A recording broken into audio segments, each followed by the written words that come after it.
What is going on, everybody? It's your boy Raven here with my man Ryan today. Ryan, what's going on, dude?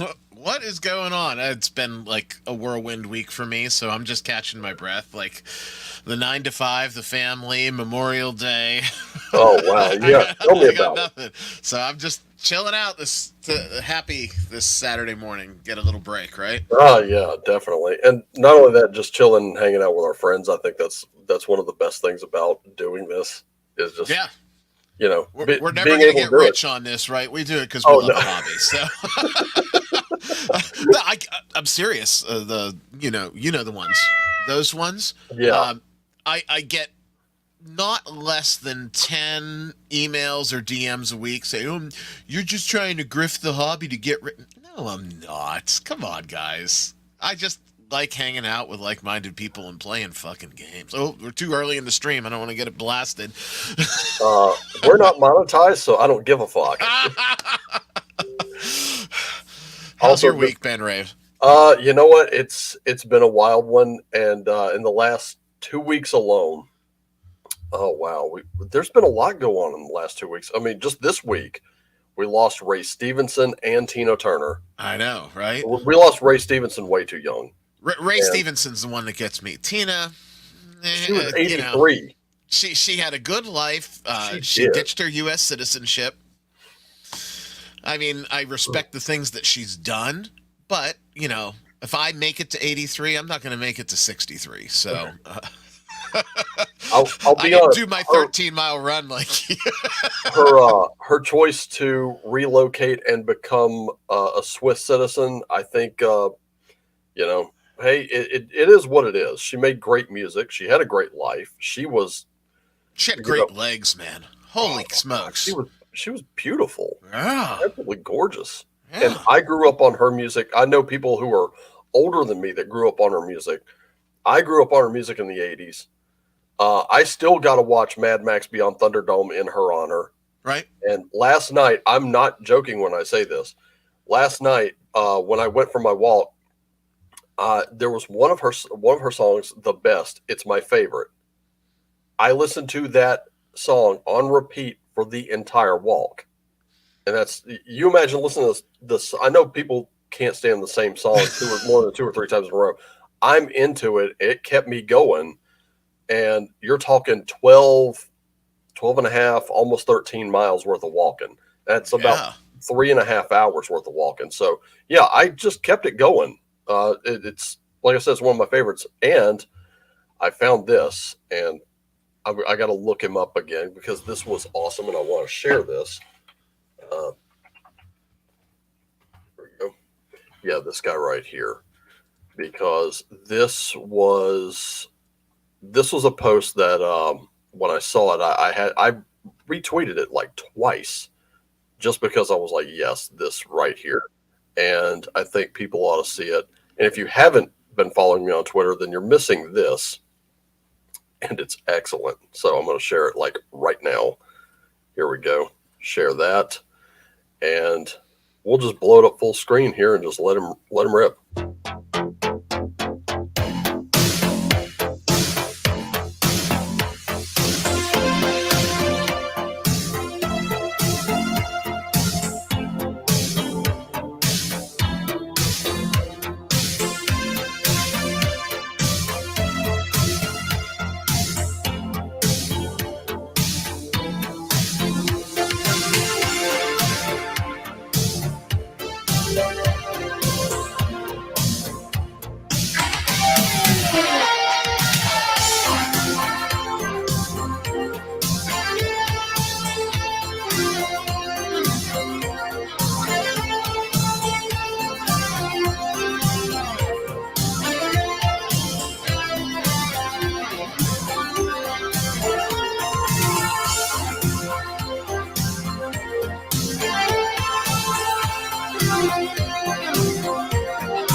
Damn.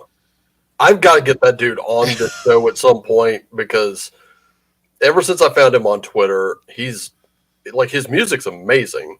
If you haven't checked it out on Spotify, I'd say do it.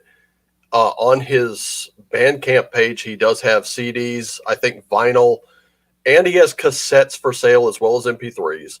And his cassettes come in two different colors, this sort of neon blue and this neon pink. And I'm like, that is the most 80s shit ever. Hell And yeah. you know You're talking I'm my probably, language. You said vinyl, so and dude, I've got a Walkman sitting over there. I only have like 2 tapes to my name now. I'm thinking about making that my third because I've listened to him on Spotify. He's amazing. And if you haven't yet, you're missing out. I definitely check out Dream Kid, Dream Kid 83 on Twitter. He's awesome. Naturally, we're here like chilling out and shilling our favorite shit. So yeah. No, you know what?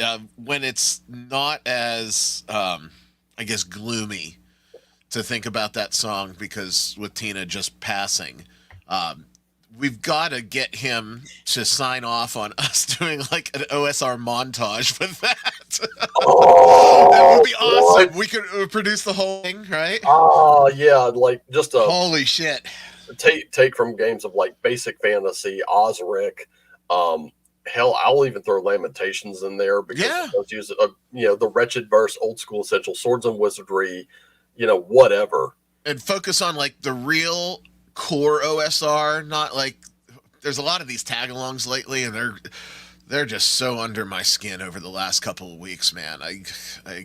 I'll never come up with another Sparkle Troll. Like that word was one in a million, but I'm calling them the faux SR, right? Because they wear the clothes just to get the clicks, and then they're not aligned philosophically where they need to be. So regardless, montage, core, real, true OSR sort of stuff. So We're talking like and here's something I did want to bring that up because I think you posted and I said this, and I don't remember whether you liked the post or not, but whether or not you did, it's beside the point. I have Swiss cheese brain. I might have liked it and not hit the damn button. We're like a bunch of Sam Beckett's this early in the morning. We just leaped into these bodies and we're like, what the fuck are we doing here? Ow! By the way, if a light hologram pops up here behind me, I'm done. I'm calling it a stream because God damn it. Ziggy, get us the fuck out of here. I don't need that in my life. That's too weird and too freaky, especially since I'm a fan of the old and new series. I really am. I did give the new series a try and I really enjoyed it. There were some moments where I was like, pump the brakes, and then it stopped and I was like, oh, thank fuck. Okay, good. I legitimately don't comment on the new series because despite what people say, I don't want to dog it when I have not given it a shot, right? Yeah. So I'm not thrilled about the concept of the new series, but I haven't tried it, so I am without comment on that one. I'm going to say this: try it because there is a solid link to a character into which Sam leaped, and that character is in the show. Okay. And he takes a very prominent role.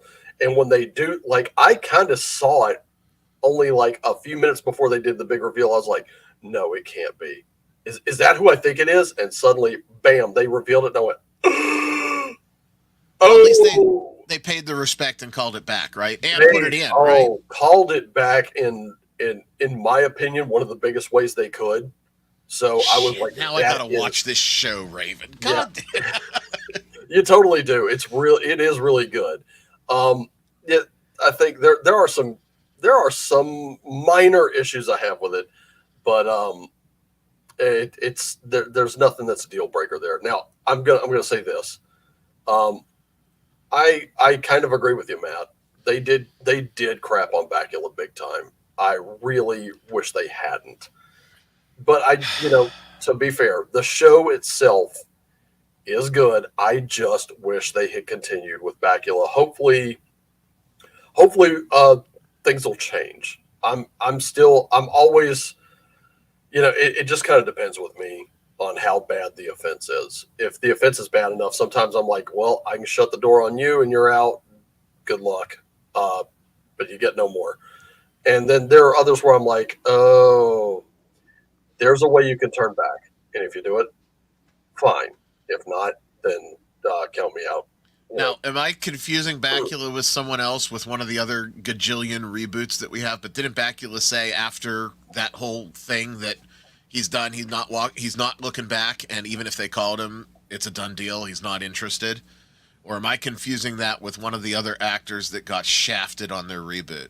I don't know. I don't know. Like, I'm gonna see if I can look it up. Yeah, but anyway, like fuck, where were we? With the whole with that whole OSR thing, especially. Oh yeah, I was just fucking around. I was like, yeah, OSR montage. That's what we do, man. We just kind of go.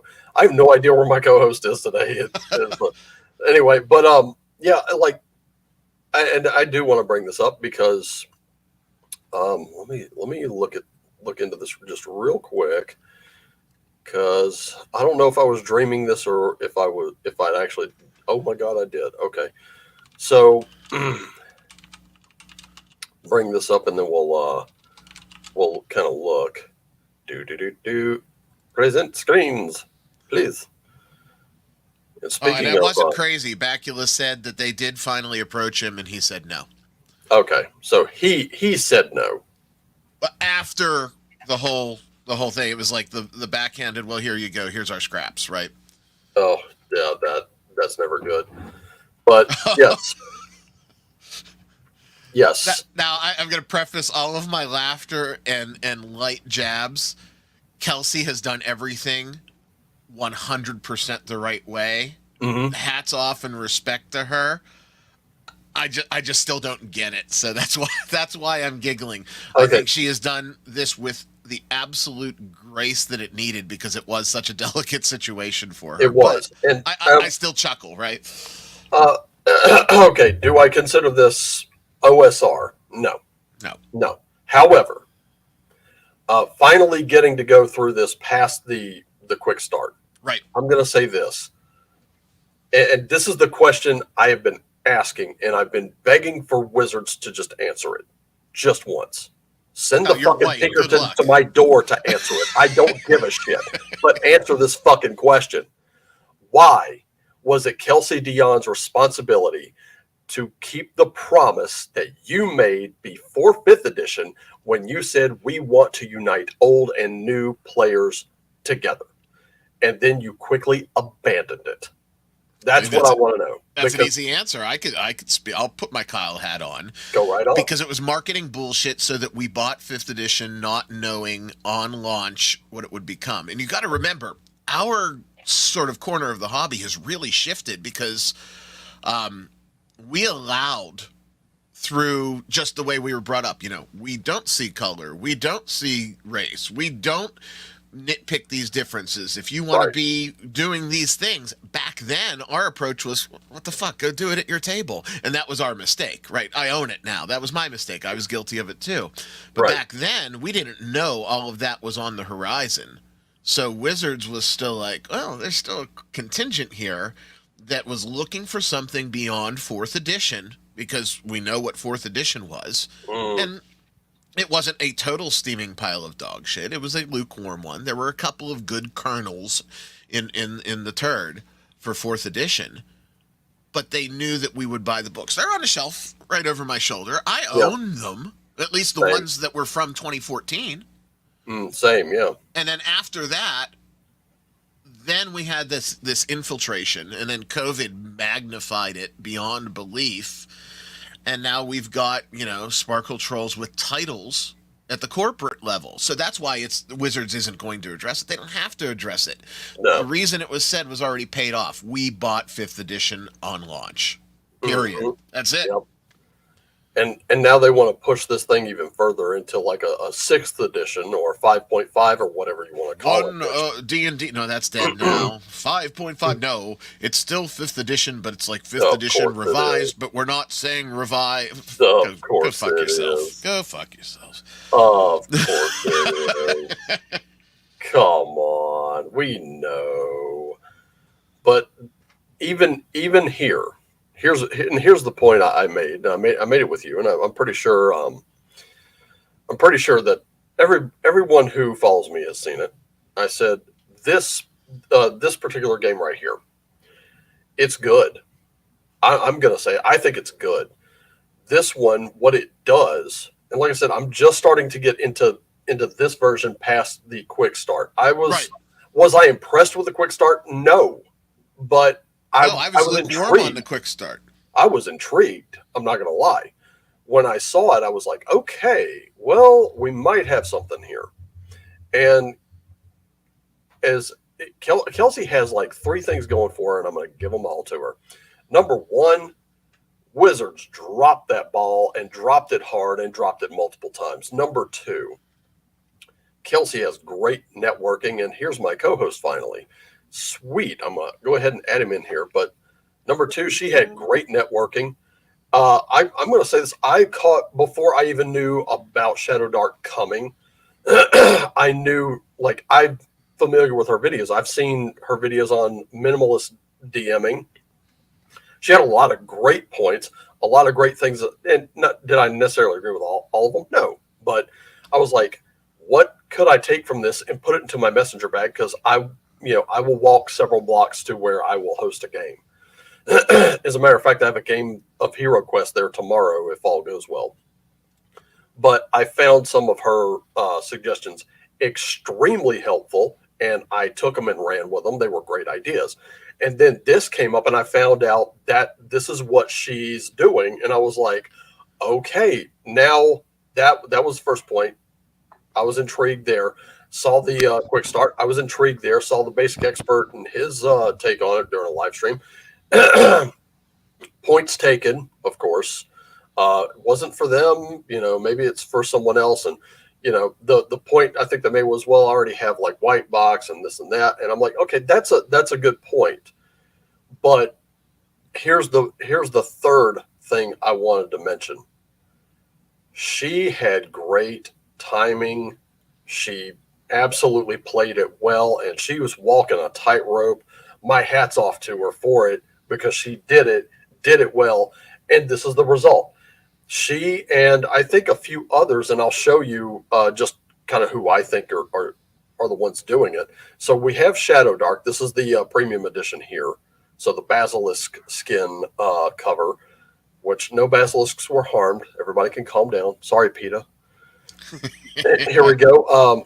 The Scrying Dutchman, the Modern Adventurer's Guide to Guns and Gear, which you take your 5th edition game and you update it into modern settings. So it's not here on Earth. It could be Kryn, it could be Mystara, and you have legit weapons and armor. So basically, you're just updating the equipment for your characters, and they have updated characters as well. Arcanus Runic Edition, I think, does a decent job. This is a really good one, by the way. If you haven't checked that one out, I recommend it. And then, of course, Troll Lord Games. They were doing stuff for 5th edition. Right. And this could bring 5th edition to your table while still being something else you could play, including this, where you can show people there are other things to there. It doesn't have to just be medieval fantasy. You can do pulp as well. Who I really need to send an email to, as it turns out. And with these particular books and these third party companies, I have 5th edition core. I've got the 2 box sets before that new starter set they released, which I call the bait and switch abomination. And it is. I'm not paying $20. If you're going to put the Dungeons and Dragons cartoon characters on the fucking box, there better be some pre-gen characters, namely them, in that box somewhere. I don't care if it's pre-generated cards or whatever, character sheets, do it. Don't bait and switch me. But I've got those. I've got some official releases like I think Dragonlance and Warriors of Kryn. I've got those. But all the rest of my stuff for 5th edition's all third party because they do a better job with it, in my opinion. That didn't occur to me, Wolfgar, and now I am annoyed. Dang it! Why do you have to annoy me when I first wake up in the morning? What did I do? Did you see did you see the D&D movie? No. The characters from the animated series appear. Shut up. They do. They do, and they questionably offed them on screen. But here's then they came back, right? Because I didn't see it, Josh. But they have no speaking parts. They never say anything. Oh, fuck off. Yeah. They are, in fact, used... It's like, they're used for a visual Easter egg, but not quite used for a gag. Oh, fuck that. Well, no, at the time it worked. At the time, even though I hated the movie, I was like, "Oh, that's nice. They didn't make fools out of them." But then, as you pointed it out, it's like, if you're gonna put them on the cover, they better be in the. I'm like, yeah, if you're gonna have them in the movie, they better say something. They better be plot significant. Hell yeah!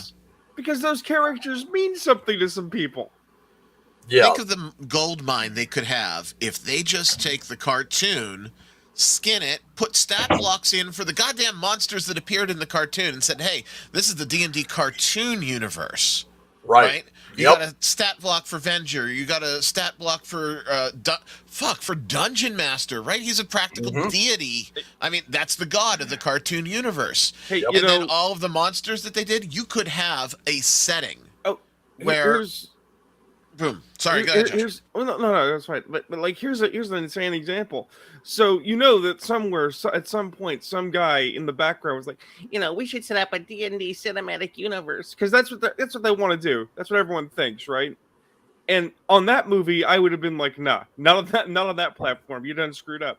But if they had an after credit scene where it's revealed that the big bad was actually backed by Venger, and this was all a vast scheme by the bad guy from the cartoon, I'd be sold. I'd have gone with it. I'd have forgiven a lot. Okay, fair point. Yeah, now if that's what I had heard, like, hey, the original cartoon characters appear in the movie. They have like little one-off cameos, and wait for that big post-credit reveal. Okay, yeah, maybe then. But I don't know. I still couldn't. Not one more GP. That's like my thing, right? That's kind of where I am. I'm gonna say this. I'm thankful I got a hell of a deal on Hero Quest, so I kind of went with it. And I understand Hasbro's going to get a little bit of GP out of me on that. However, on any new like Wizards of the Coast gaming material, just no, not really. I will say this. Even there, you can hold your nose and do it, because yes, Hasbro is the ultimate that's benefiting from this, but it's not specifically the Wizards division, right? That's right. Yeah. Exactly. And I mean, they love didn't invent Hasbro, right? I got toys galore, all Hasbro shit, and I can't not buy Hasbro. But I can not support the Wizards segment of Hasbro, so that when they get their quarterlies, they know that shit has hit the fan when it comes to this particular crew that's destroying lore, that's rewriting their own history. Fuck, they took their artist name off the D&D movie poster. They took Gaiax's name off of the shit. Get fucked. To be fair, they never got any money out of me, but somehow I saw their movie. I can't imagine how. Oh, that's because it's streaming now on Paramount Plus, and you subscribe to Paramount Plus.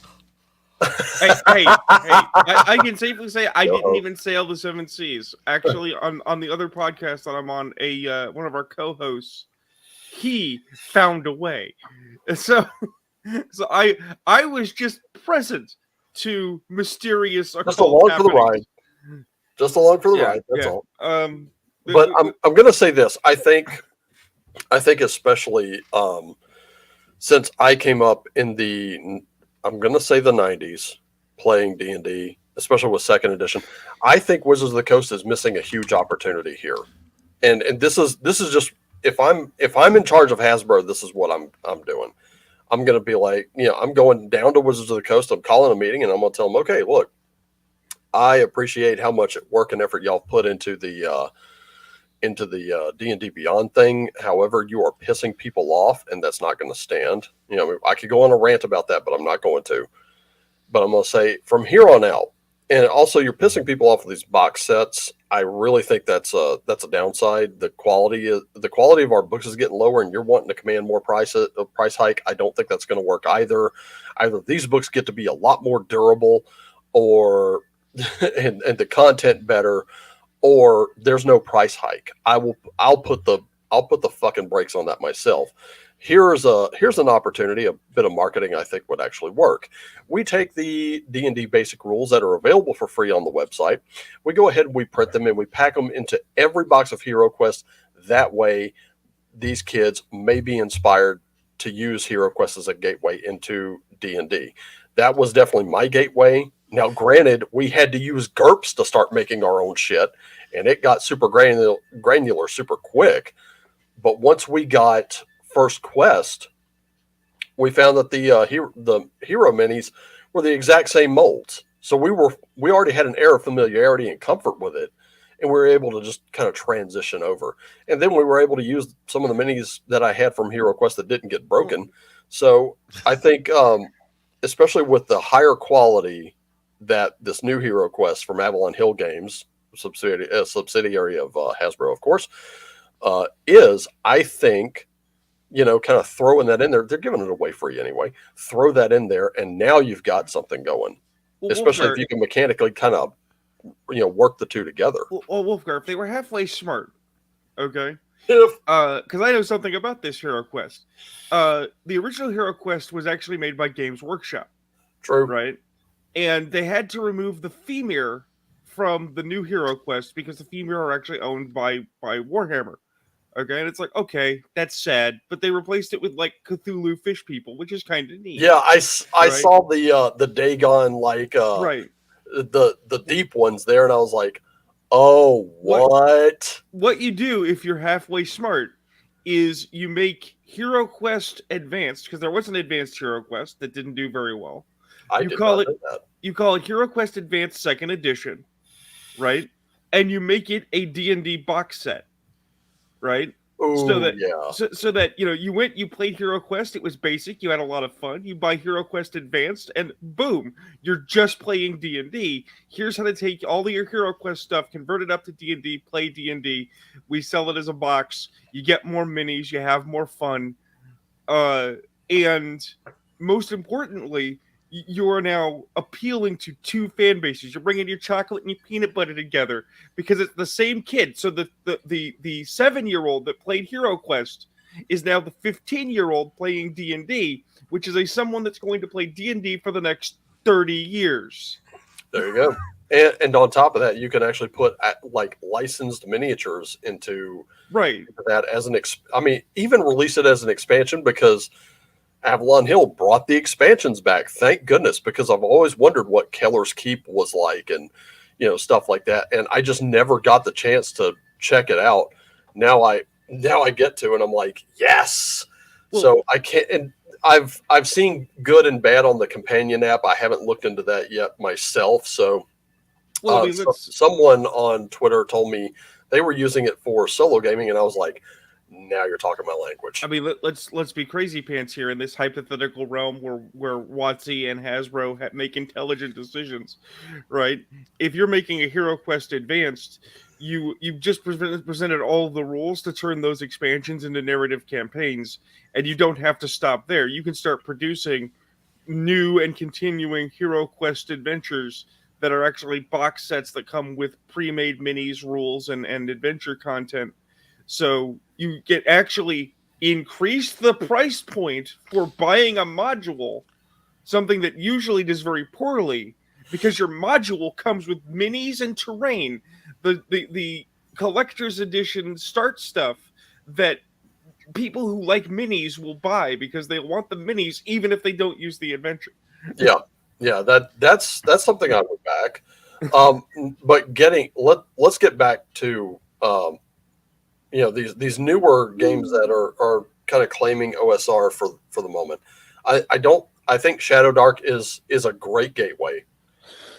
I think it's Kelsey, straddling the line, right? it really is, yeah. However, I know there's like 5th edition stuff we don't like. Number one, the power creep. Wizards has yet to really deal with that. They've really taken a lot of the onus away from the dungeon master and put it on the player without any accountability for it.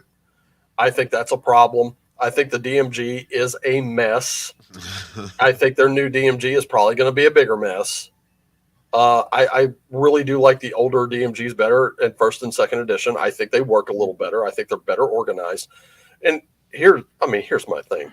Wizards of the Coast. Go back to AD&D, copy, paste, update as needed, play test it, make sure it works, break it, fix it, put it up. I mean, shit, the fucking work's been done for you. Anybody who writes for the Wretchedverse gets the same thing. They look at it and they they copy and paste the layout, or Miguel does it or something like that.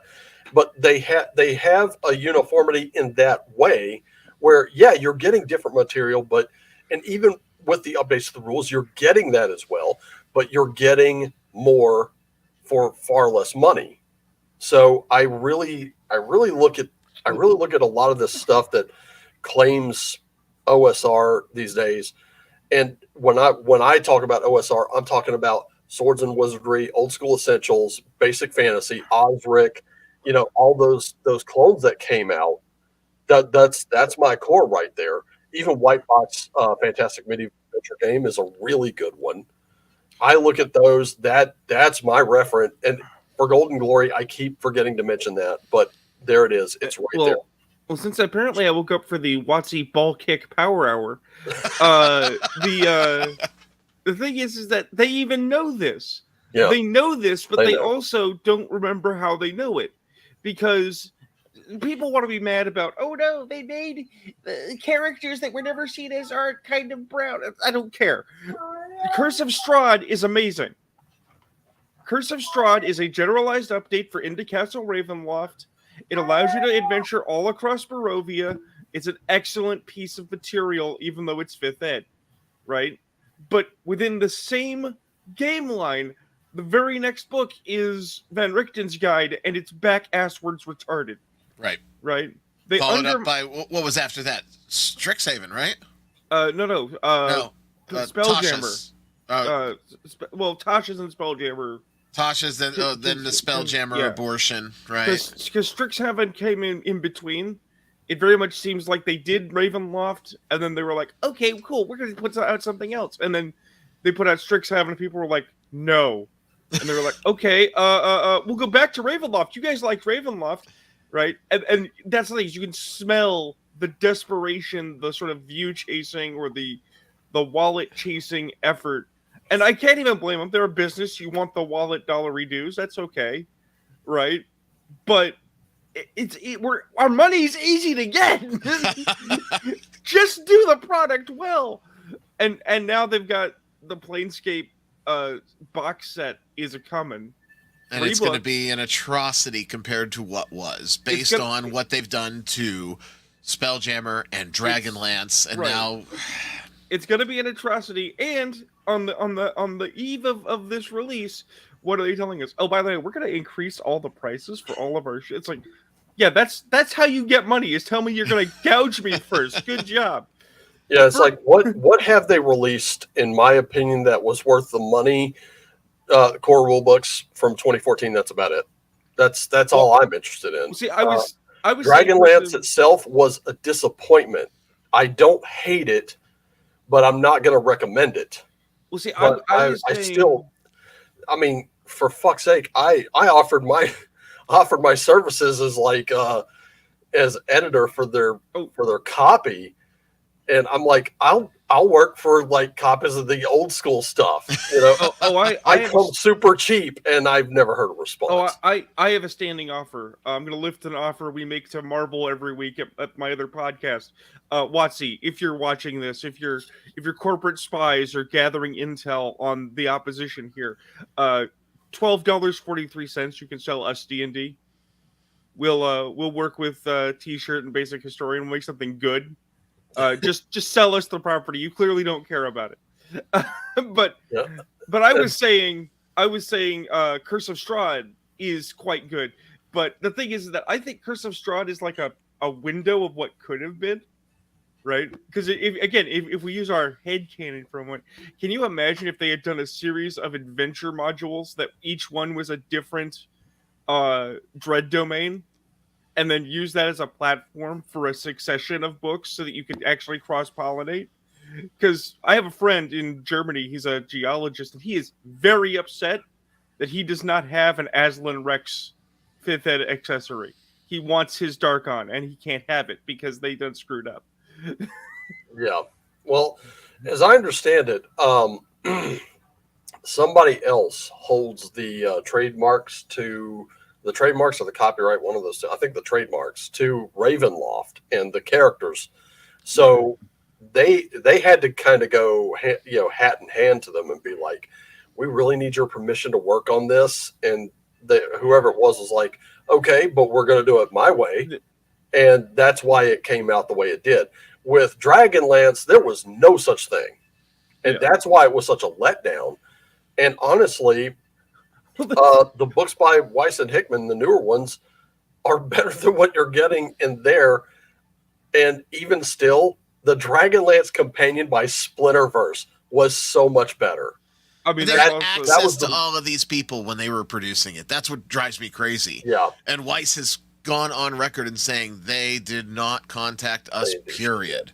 Yeah. Oh, that's the other bit of hilarity, though, is like we got some legendary tweets of humor from Weiss and Hickman about the Dragonlance. It's like, we're gonna have hilarity to keep us warm forever.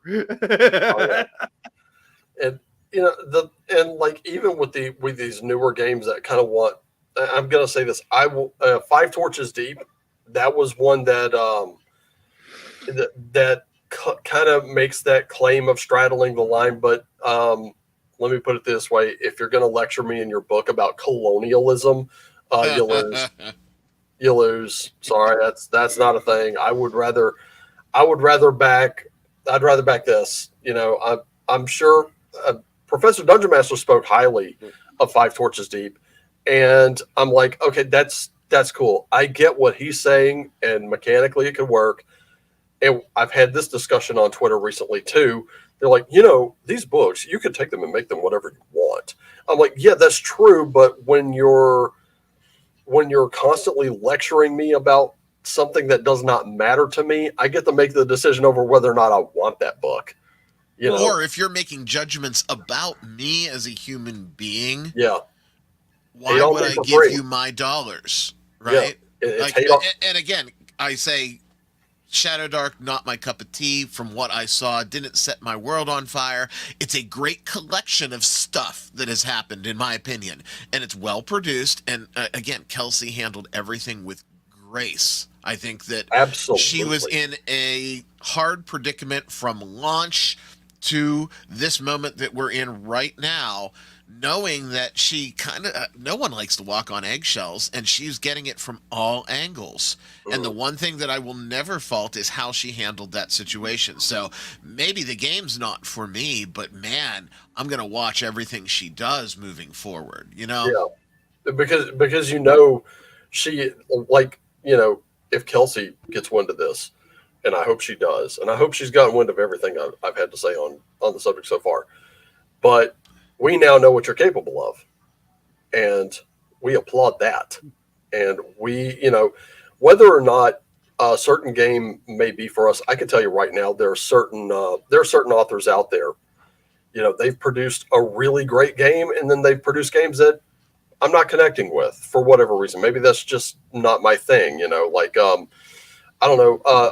A prime example. Okay, I have just about everything the Wretchedverse has to offer in PDF. I'm talking a lot of shit. I have a lot of books sitting right up here on my desk couch. By the way, James Raggi, if you're watching, I have rectified the problem. Yeah, I still get that pocket edition Pathfinder first edition, but I also have all of the Lamentations books up here now. So yes, copies on hand. But here's the thing: there is one PDF and book that I have not gotten, and I have no interest in. And it was Furry Bastards. I just don't have an interest in it. It's okay. It's not that it's bad. For you, so it's not bad. It's, as I understand it, it's not bad. You're talking to a guy who purchased. My first ever 5th edition book was Chronicles of Iris, and I was so impressed by that and Shadows of Padfoot Alley that I fully back it. I guarantee it. I stand by it. That's great, but we're talking about anthropomorphic animals. We're not talking about furries or anything like that. So the furry thing is not really my bowl of oatmeal there. But hey, you know what? It is what it is. It's and I don't want it to vanish. I just didn't really think it was kind of my thing. So not everybody's gonna hit like constant home runs. I'm completely understanding of that. When they announced what was it? Wretched Space, I was all in. When they announced Wretched New Flesh, I was kind of like, I mean, what? And then I had to look into it to really get it. And I was like, okay, I get it. It's biopunk, not cyberpunk. That's cool. When they announced Wretched Apocalypse, I was like, oh yeah. Wretched Darkness, I was like, fucking take my money. have you picked up Wretched Vigilantes? I actually have it in PDF. I have not looked at it yet. It's pretty sweet. I imagine it is. It does have that, as I understand it, that Watchmen vibe, which I do like. I was on cast as a viewer the other day with Miguel Sylvia and their primary author for it, and they really did riff on Silver Age, Watchmen, and unintentionally The Boys. Yeah. Which is not the direction I would have taken it, but it's not like it's a bad direction either. No.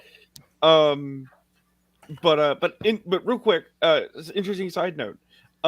As you recall, when we had our last guest, who we were just referring to, you guys were talking about Carcosa, and I'm like, yeah, guys, that sounds real cool because I never played, but I like what you have to say. In between this podcast and last, Grim ran Carcosa and was looking for bodies because his people dropped out. So I happened to jump in. I happen to have played Carcosa and had a lovely time.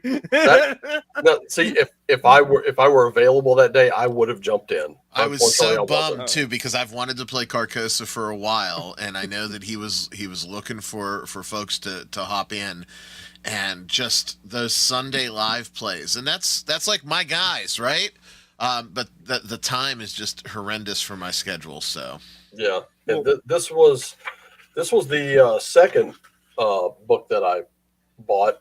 The first one was actually this is the first adventure module that I bought. I bought Book of Antitheses first, and just those two books made Lamentations, pull into sharper focus for me. So I was like, okay, cool. Surprisingly, though, one of the books that I bought was the Staffordshire. What was the complete title here? The Staffordshire Trading Company, work of John Williams.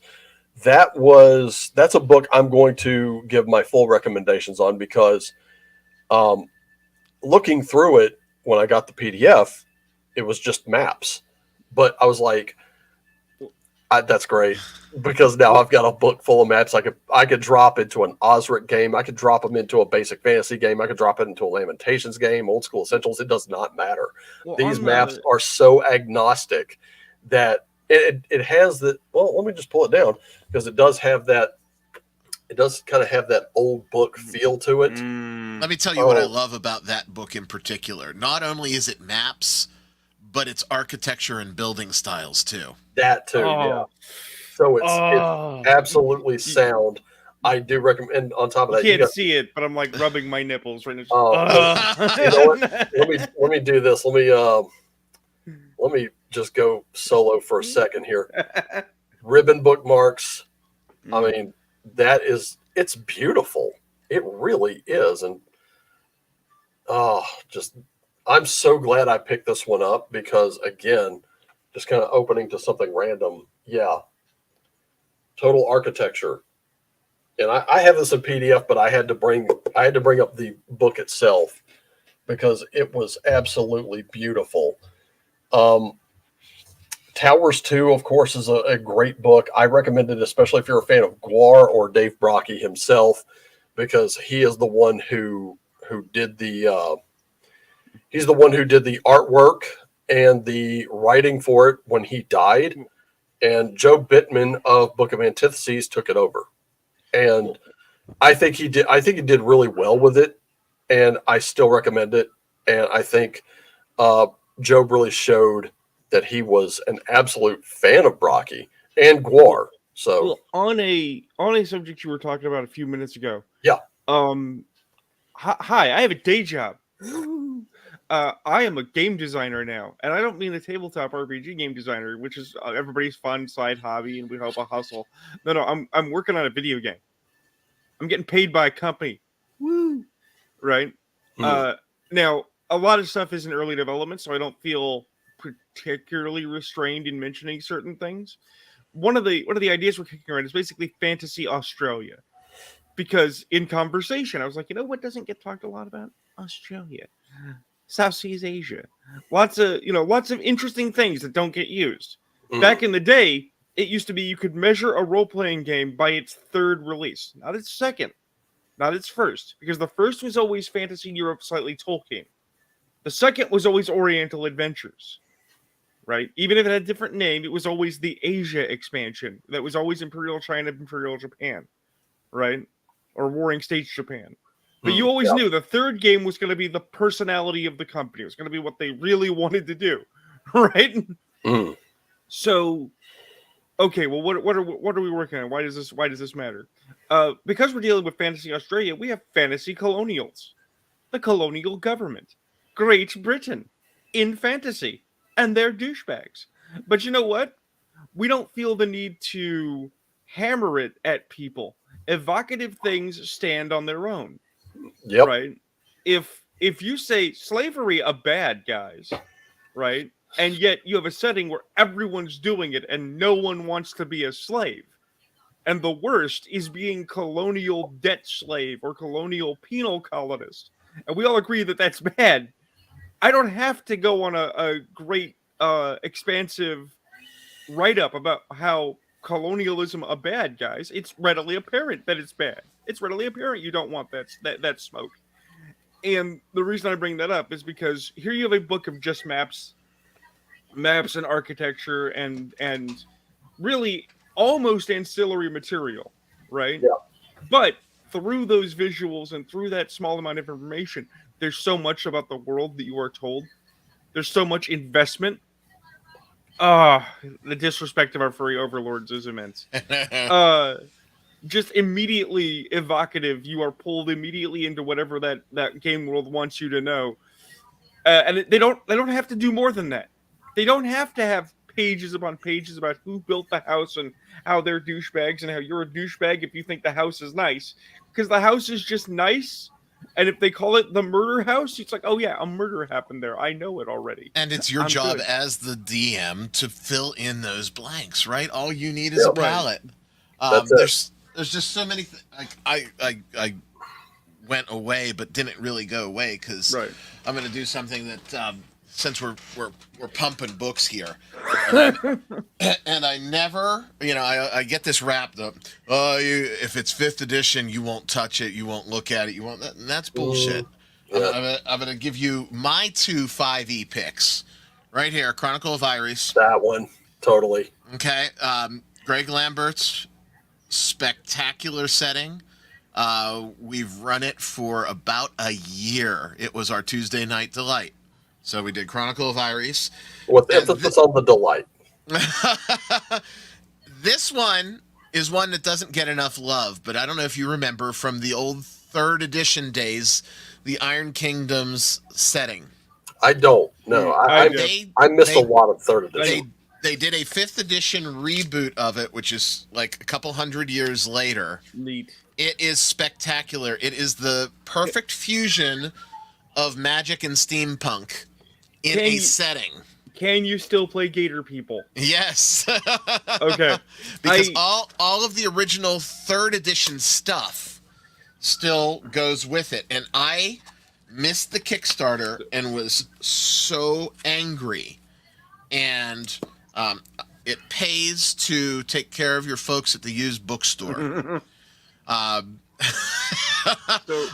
got a call, and for every time stuff comes in, we have this unwritten arrangement that it doesn't hit the shelf before I get a call, and then if I want it, it gets dropped off at my door, and that privilege. Well, that's not fair. Nobody gets it. Yeah, well, I tip the guy a double sawbuck every time he does it. Yeah. So that's how the world works. This came in. It was Kickstarter only for the hard copy. with the ribbons, and I finally got my copy. Yeah. So short gamer stories, because short gamer stories are great. I had a friend who was like, "Hey Joe, do you know Warmahordes?" I'm like, "Yeah, I kind of do." I was like, "Why aren't you into that?" It's like, "Well, because I went in for Confrontation, the now failed French skirmish game." And they were like, "Well, yeah, but I think you'd really like it." I'm like, "Yeah, I don't know." They're like, "Okay, look, I'll run it. They have an RPG." I'm like, "All right, fine, whatever." So my friend David and my friend Josh and I hatched a ploy because players love squirking the nose of their GMs. And we said, Right. "Okay." We said, "Okay, we'll play your game." And he's like, "All right. So what are your characters?" And we said, "Well, David and I are the Dukes of Hazard." And he went, "Oh no." So David was a gator man, a crocodile person with the voodoo. He was a necromancer, right? I was a gator person barbarian named Slap. And the description was basically that I was one of those gators that stands there with his mouth open and he doesn't blink quite at the same time when he blinks. Maybe there's a fly that lands in his eye. And the reason his name was Slap is because you could hit him and he wouldn't feel it. He was super resilient. And then it's like, okay, so what's Josh doing? It's like, well, Josh wants the mech. He wants the baby mech you can ride around on. It's like, okay. And what is he? Oh, he's one of the boar people. Okay, so what's your name? Boss Hog. So literally, we were two Gatormen and Boss Hog riding around on our version of the Orange Oldsmobile, going around causing trouble in the savage southern regions of Iron Kingdoms. And it made a fan. I like the setting because it's like, oh, this is stupid. I could have so much fun with this. I still maintain that their original monster manual, Monsternomicon, is the absolute best monster manual ever written. And let me tell you why. It doesn't have like 500 monsters shoved into it. It has about 80 or 90 monsters, but there's a page and a half minimum of lore for each one. It tells you where they came from, what the setup is. It's spectacular. I'll dig it out next because I gotta go into the closet for it. I don't know, man, because I'm a fanboy. Even though I love me the old school second ed monstrous manual, I'm a fanboy for the Warhammer Fantasy second ed bestiary because it's very much the same. It's a thin little book. There's not a lot of book to it, right? But it's about 80, 90 monsters, and every entry has, especially if it's a sentient, has the commoner's view of what the monster is, the academian view of what the monsters is, the adventurers or the fighting man's perspective on the monster, and most importantly, in their own words. So, like, if you're an orc fan, almost every entry that involves greenskins has either orcs or goblin commentary on what it is to be an orc or a goblin.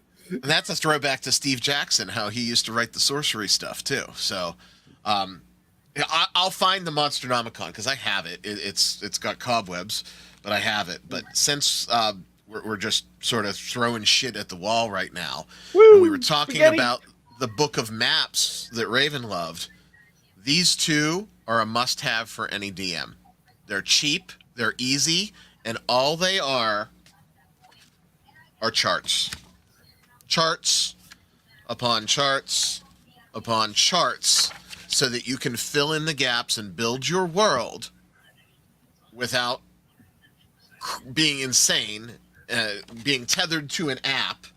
And it's everything from this is magic items and monster encounters, room trap generators, sage generators, NPC generators, settlements, castles and keeps, temples. It takes the bricks out of the briefcase if you are forever DM like I am. So, hey, drop that link in the private chat. I'll put that in the link in the description below because I think that's a tool and resource we really need to share. I know it's cheap. It's super cheap. Let me pull it up. They are print on demand at drive-through. I know we have our issues with drive-through. Yeah. Are you sure you want to put that link? Because here's my take on drive-through. Short version, right? They're the devil that we have to make peace with. We're never going to agree with them, but there's nobody else that's doing it on a level that they're doing it. If I could get it Lulu, I could get it Lulu. Maybe they were Lulu. I'll look. For now. For now. Big Geek is working on it. They're just not there yet. Big Geek is getting there. I just bought a POD. I just talked to Joe about it, too. The process from the customer end of it doesn't have the transparency that they need. So, I said, hey, this is what we need. And I'm not shitting on Big Geek. I would prefer to buy from them, right? Because they support the creators more directly. And I love Joe and Randy. And Lulu is a better print-on-demand service than Lulu is higher quality. And I think I might have gotten my wires crossed. The D20 or the D30 supplements that I just showed you, I think they're Lulu. But really? Yeah, I'm gonna find out because I don't know. I'm like, we order so much. I mean, I forget where it came from. Here's the bar standard, though. This is the big question, and not because I'm challenging you. Just it's an important question. And if anybody OSR who's doing a book is watching and they're like, I don't know what to make. Think about this: is it better than the Wilderness and Dungeoneer survival guides from First Ed D&D? Because I think that those books are still applicable today, and not enough people have read those. No, and it's on par. I don't know if I would say better because then we're going to get into an argument. I'll take par. I think for a modern system agnostic supplement, it's better. We'll put it in that context. No, okay, that's fine. Hey, I certainly appreciate tools that I don't have to spend 20 minutes converting before game. And here's the thing, just to address one other thing that we've touched on with Wizards' price increase. My suggestion is this: switch over to Castles and Crusades. Get that free player's handbook. Go to their bag of holding site. Get that 7-page conversion guide. Breathe brand new life into your old 5th edition modules. There you go. Problem solved. If you got any more on the way because you ordered them before they announced this or whatever, hey, there you go. Just convert them over to Castles and Crusades. You're going to be just fine. You can still run them as they're written, but you'll just have to make some slight tweaks. And they are very slight. And very slight. And with that in mind, because people are watching, we hope, and this is something that doesn't get said enough. If you're like me, and there are certain things that you really like that you just know they're never going to touch on because they're never going to touch on it. If you like Sithicus because you're a weirdo, like me, the answer is no one. There's no gamer police. No one's going to kick in your door. No one's going to come in on ropes and black bag you. If you want to take that old 3rd Ed Ravenloft book and take that information and apply it to a 5th Ed game and then OSR it, you can. That's the entirety of why we have giant libraries of books. It's not to keep out people, it's because there's so much stuff to use. And again, this is the grognard in us coming in because we've played for so long and seen so many materials that we can read a book and we can, in our brain, instantly translate it system agnostic, right? Oh, I don't care what a system is. I know how I'm going to pop it into this campaign or that campaign. Well, I know one thing when, even though like right now I could convert Chronicles of Iris over to Castles and Crusades, I know Lambert is working on bringing Chronicles of Iris to Castles and Crusades. And already Chronicles of Iris, the first book, is going to be there. I know that. I'm all amped for that. I'm gonna back it because why would I not? Well, and then number two, I'm looking forward to Shadows of Padfoot Alley and the Doom That Came to Astrius next, because let me tell you, reading the Doom That Came to Astrius, my only disappointment is that the Kickstarter did not get that son of a bitch to hardcover. It would have been absolutely beautiful. It's a beautiful book as it is. He went with the orange spine, which I thought was excellent. And this book really has that dark and gritty. Again, this is why I say Lambert is one of the ones keeping the promise. So is Kelsey Dion. So is all these other third-party people that are writing 5th edition supplements, because, they know that a majority of people are going to be playing these 5th edition rules because they're afraid to move to anything else. And they're producing content like that shows people, hey, there's another way with the same rule set. And I love that. That's why I get behind these people. Busting this open. Bangarang, there it is. I have 2 copies of it. One that's accessible was still in the in the bubble wrap. But yeah, no, the art and again, Greg, spectacular. And he'll tell you too if you ask him. Right. Keep that up. I'm going to put you in solo here. Solo layout right there. There you go. So, Greg, you know my address. Check can be in the mail. This book did not get the justice it deserved out of its Kickstarter. Did not. Nope. Greg spends so much in attention to detail and art. Not to mention, the system is a solid system that slots right in with 5th edition rules. Mm-hmm. Spectacular setting. And I say setting, even though this is a giant module, right? Yeah. I view it as a setting. When we ran it in my group, we did not run it traditionally as a module.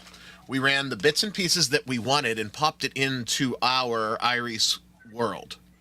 So, I look at it as a setting. Spectacular stuff. It is. Greg, you got me twice.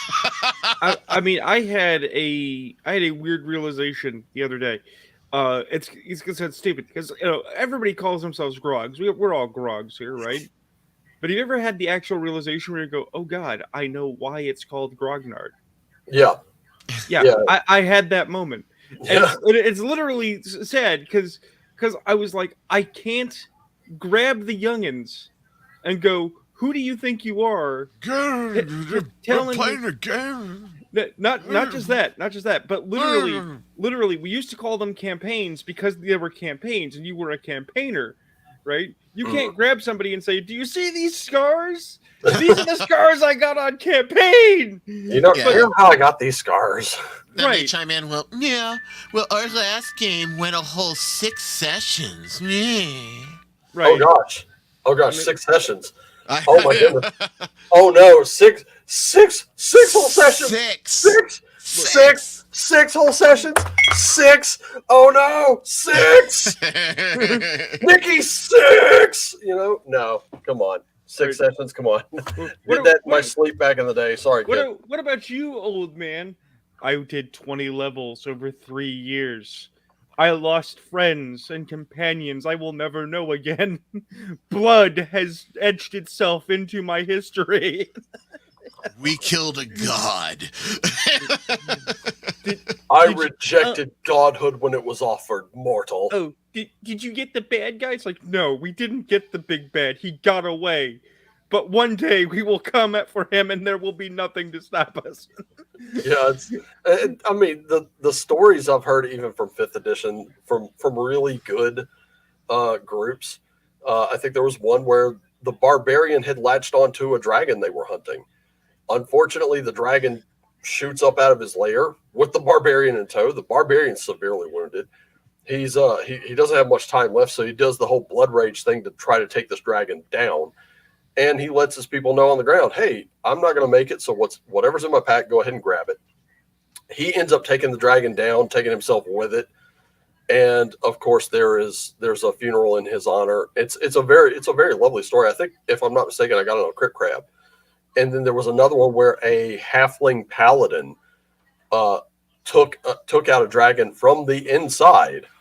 And later on, it was found that when the party returned to the village they had saved, they erected a statue in his honor. Oh, and I was like, these are the kinds of. This is why I say character death. If you got a group that's averse to character death, they need to be. It's like, okay, this night we're not playing D&D. We're playing 10 Candles. You guys like story games? This is a story game. You like? I hope you like dice pools because this is going to be super easy and the dice can go around. And guess what? Everybody's going to die at the end of this. Nobody survived. So the best 5e game that I ran at a gas. We definitely did more than 6 sessions, but the reason it ran out of gas was our primary player was upset. But the thing is that she was upset about something that's worth being upset about. Because I'm a jerk. There was a job. The job seemed reasonably simple. Guy to a caravan to your home base before they get eaten by the gnolls. Uh, it was a race against time. There was a clock. They had to split the party. They had to split the party because some of them had to go on with the caravan, and some of them had to choose the unenviable duty of we'll hold the line as long as we can at a ruined fortification. And the one player who stayed with the NPCs, the NPCs went down one at a time. He let one of the NPCs who was deeply wounded go. He's like, "Go tell them they're coming. I'll buy you what time I can." And he had him the Full Metal Alchemist death. Oh, it's raining today as the arrows come in. So they were upset, right? But the gnolls caught up with them. They fought them at a castle. They overcame. They defeated them. Everybody was happy, and the one player was so diehard about I'm getting my friends back that we did. We went extra planar. We went to Sigil, right, and they found them living as a lawful neutral in a bar, basically running bar, posthumously, and they weren't happy. And it's like, well, why aren't you happy? It's like everything I thought about the way the reality works is a lie. My life was a waste. All of this is unimportant, but that's okay because I'm here now. And she forced him to come back. She dragged him back to the prime material plane, and she got really upset because it's like he wasn't grateful, he wasn't thankful for another go at life. He's like, this is torture now. You've brought me to the realm where we suffer. Why did you do this to me? But again, these stories, they're not tied to the system. They're tied to good playing philosophy. That's it. Yeah. And 10 Candles, Raven, you said it. I'm going to throw one out there that is an oldie, but it's new to me. It just passed over my radar. The Quiet Year. I don't know if you guys have played this. It's spectacular. It's quick. It's easy. It's one night. No one survives at the end, but not in a 10 Candles sort of way.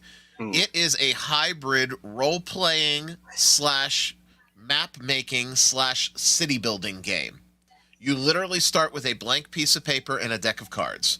And, oh, wow. What do you do? Well, you draw something on the thing, and everybody goes around, and you build up this city. And then through conversation, negotiation, and events that happened, let me get to some of the cards here. It's an 18-page book. So, you get something like this. Introduce a dark mystery among the members of the community. Or conflict flares up among community members, and as a result, a project fails. When you're done, you have, and it's by design set post-apocalyptic, but it can slot into any world. You have a complete city with neighbors, with conflict, with internal struggles that is completely fleshed out in about 3 hours, and you had a great time doing it because, if I'm going to do something, I draw it on the map, and it's very crude and very ugly, but I don't even know if I have our last map. No. I try to save the maps, but the last map was, the 7-year-old got it when we were done. Oops. But no, it is a spectacular game that really teaches your group if they need taught. And sometimes they need taught. Oh, I can't believe you said that. What do you mean? There's not a way to play. Yes, there's a right way to play. And I'm going to teach you the right way to play. If your group needs taught how to get more out of it than calculating your DPS like it's a fucking video game, then this is one of those ones that fits in just like 10 Candles. Can't recommend it enough. I think it's like an $8 download. Yeah, and like one of the things that I personally did, mainly because I was going back down south and finally got those video clips into a project. Now I just need to get to the chopping, scoring, and all that good stuff. But went back down south. I actually sent a copy of Basic Fantasy RPG to my niece ahead of me because I know she's got a ton of friends, and she gets this thing delivered to her door. She opens it up and she shows it to my sister, her mother, and says, "I don't know what to do with this book." And my sister looks at her and says, "That's okay. I'm pretty sure your uncle will explain everything. He's got a knack for this. And I think if he got this for you, it's because you're going to love it." And when I got down, I had actually packed something into my carry-on, and I'm meeting her for the first time, big hugs and all that, and I'm like, my goodness, the last time I saw you, you were very little in pictures, and I hadn't seen you since. And so we're doing the "It's so good to meet you," and I said, "Oh, by the way, your mom tells me you don't know what to do with that book."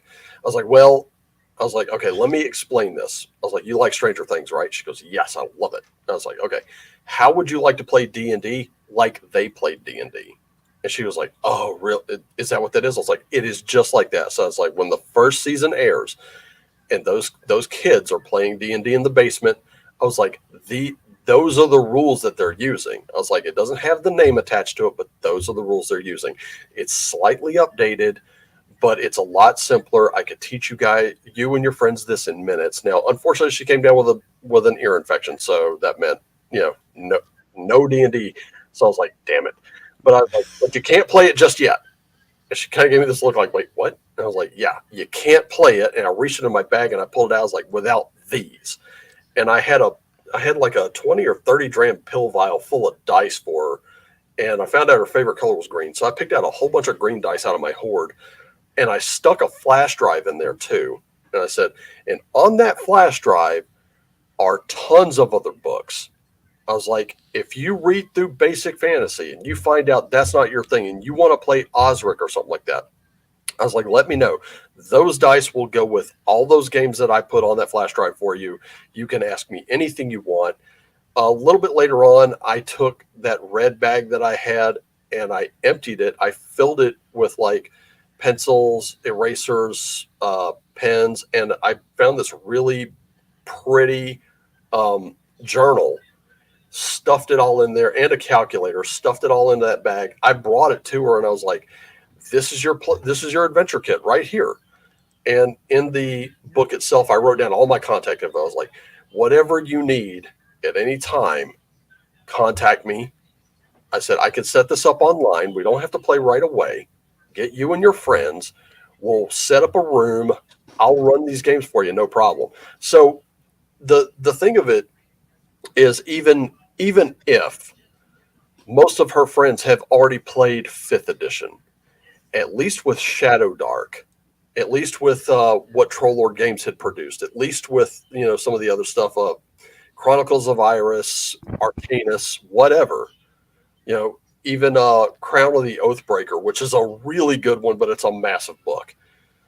Even with those, I still have a means of introducing those kinds of elements to that younger generation and go, okay, look, here's another way. And it's in my opinion, it's a bit of a simpler way.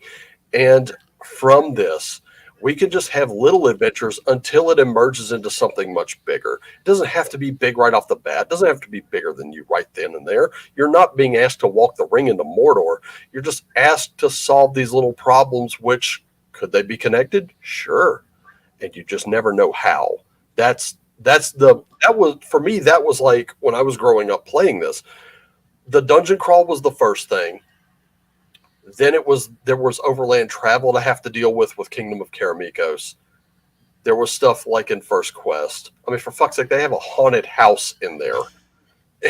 And they have wild space in there, which I'll be honest with you, that was my least favorite setting. That's why I've read Spelljammer, but I just couldn't get into it. It just wasn't my thing. Like I said, no company's going to hit it out of the park 100% of the time.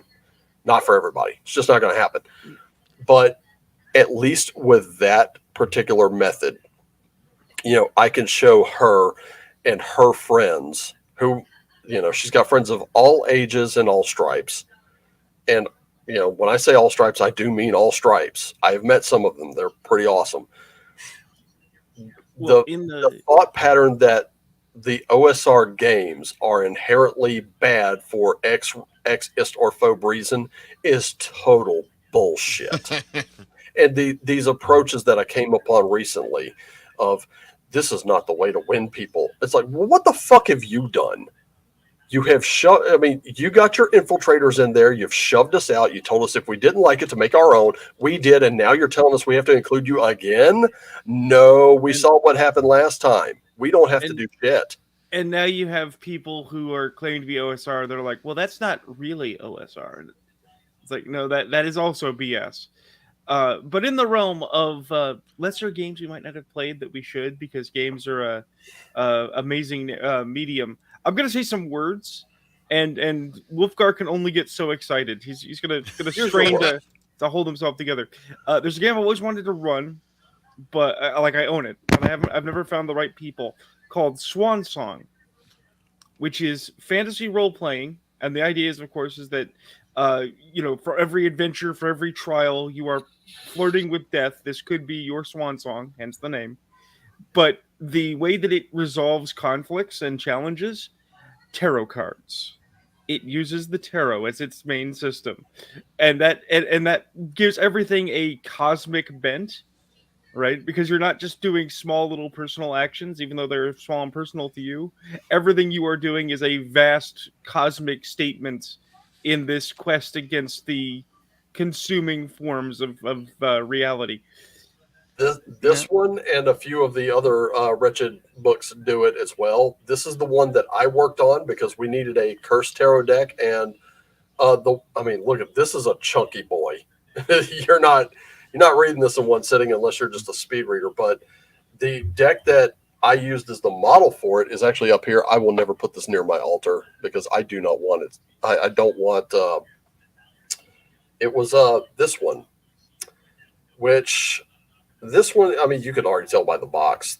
You know, the reason I selected it, and I selected it cards that were sight unseen here. But the very first card that comes up in the deck, I know it's going to be antithetical to some people. Actually, I think I might have shuffled this a bit, but yeah, here we go. So the first two cards that pop up, these two, as a matter of fact, let me do solo mode real quick. I'll show you. These two cards are the first two in the deck. It's Visago and Lucifer.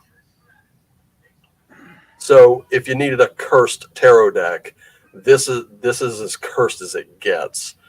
And this one focuses on demonology quite a bit. But when I was looking at what Miguel already had, and I went through this card by card. So when I say it didn't take me long, I'm kind of lying. It took me a little bit because I had to go card by card, had to go through the little book here, and I had to kind of screw around with some of the meanings. But this was the deck I modeled it on. So the Paimon Tarot is essentially this deck. If you're going to play this game and you just want a deck for the tarot mechanic, I do recommend it. It'll work just for the visual alone. And I mean, it's beautiful for sure. It is, and it serves as a great model for the cursed Paimon deck that this book lines out. So you really don't even need the little booklet that comes with it. You got this, you got that deck. Especially if you're running it, this is going to be something you can do. I think Wretched Epoch also covers a tarot mechanic. A couple other Wretched books do as well. And I gotta say, like, I do favor settings or rule systems that do make use of the tarot because, well, for me, tarot's a lot of fun. But I'm not doing it for fun. Obviously, this last reading that we did proved to be pretty relevant for me last night because I came home with, again, my feet and my calves and my hips screaming. Had to do another soak and a little pain management before I went to bed. And, look at Dave Dana. I follow him. I retweet him and several others who are out there trying to, live healthier. It's a process. You didn't gain it overnight. You're not going to lose it overnight. You didn't lose your strength overnight. You're not going to gain it back overnight. So it's all about trusting those processes. And I think that's what's lost, especially with OSR gaming, is between the fifth edition. It's not fifth edition itself that I have a problem with. I really don't. I think it's good. I think it's serviceable. Right. It's the culture that you can shorten to cult that literally surrounds it. That's the problem. And we let them in. We did, every demand that was made of us. You either do this or you're X. You either do this or you're X. We kept caving in, and then we got shoved out. And it's like, why won't you let us in? Why are you being exclusionary? It's like, dude, I fucking wonder why, you know. And there are people from, you know, gay, lesbian, straight, transgender, black, white, Hispanic, Asian, you know, it doesn't matter. They're still in our hobby. They're still in this. Most of them are just like me. They favor the OSR for whatever reason. They like that rule set. They grew up with this rule set, whatever. And that's fine. We have no problem with that. They don't make demands. They understand, hey, I don't see myself in this game. Let me make a character sheet. Hey, I don't see this setting. Let me go ahead and create it. That's because they're not real problems that other segment is talking about. Exactly. Right? We have representation. The reason they exist is again, responsibility. I take it. Lack of gatekeeping on our part because we wanted everybody in. We paid the price. We went through the 80s and the 90s where we were villainized or outcast, or if you're like me, you hit it, right? My best friends and lifelong friends and folks that I played with, I couldn't make eye contact with or associate with in high school. And it's one of the biggest regrets of my life. I went to their house and we hung every day. But from 9 to 5, we weren't friends because I had to keep that crew. And I said, shit, no, everybody needs to be in this. Okay, you're doing weird shit, fine. You want me to describe your cock? No, I'm not going to do it, but do it at your table, right? Yeah. Now, that bit us in the ass. And now it's, well, you're excluding us. No, we should have excluded you. Some people, absolutely. This is the power of the OSR right here. I don't agree with you. Now, mind you, I don't disagree with your sentiment. You're right. There's a lot of things there that are right. Okay. No, the real power of the OSR is you're allowed to not agree with me, right. And I don't give a shit, and B, don't hate you for it. Right. But my thing is that I cannot get on board with the gatekeep train just because I'm very much a who watches the Watchmen kind of guy, right? I understand everybody doing everything at their own table, and I'm for that, right? But when you start talking about, and we need to keep out this group of people and that group of people and those groups of people, then you're like, okay, but who decides? Who actually says who is on the approved list? The individual tables. I mean, that's as it should be. But that was always as it should be. We didn't have to declare it to be gatekeeping. We just need to remind people you have the power to say no. That no is an acceptable term. That's because what was vetting is now called gatekeeping because gatekeeping is a good evil buzzword for them. Right. Not really gatekeeping, but I'm going to embrace it. Right. You want to call it? Fine. Fuck it. I'll take it. It sounds better.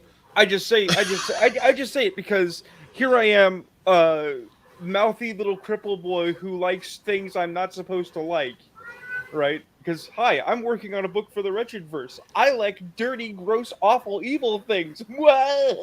Sounds awesome. And yet... Well, as always. And yet, there is someone out there that would say, well, you're not welcome. But for any number of reasons. I have faced the actual biases that exist for people of various statuses. I just don't freaking whine about it because I'm not. Thank you. Pardon me. I'm going to use a conventional term here, Wolfgar. I'm not a bitch. so well, at least it's gender neutral, right? But that's the thing, right? I've dealt with stuff. I've never dealt with that stuff in the tabletop sphere. Tabletop sphere has always been really welcoming. They don't give a shit that I got cerebral palsy because I can roll dice.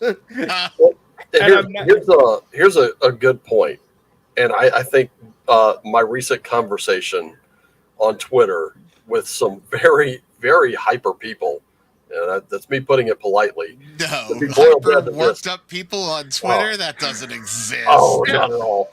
But the conversation proved to me one thing. We're not afraid of diversity of people at our table. We're not averse to diversity of thought within games. Otherwise, these games probably would not exist. But I'd be willing to bet that a lot of them are, because if you disagree on just one little thing, it just takes one little thing. Suddenly you're the istophobe and all this other crap.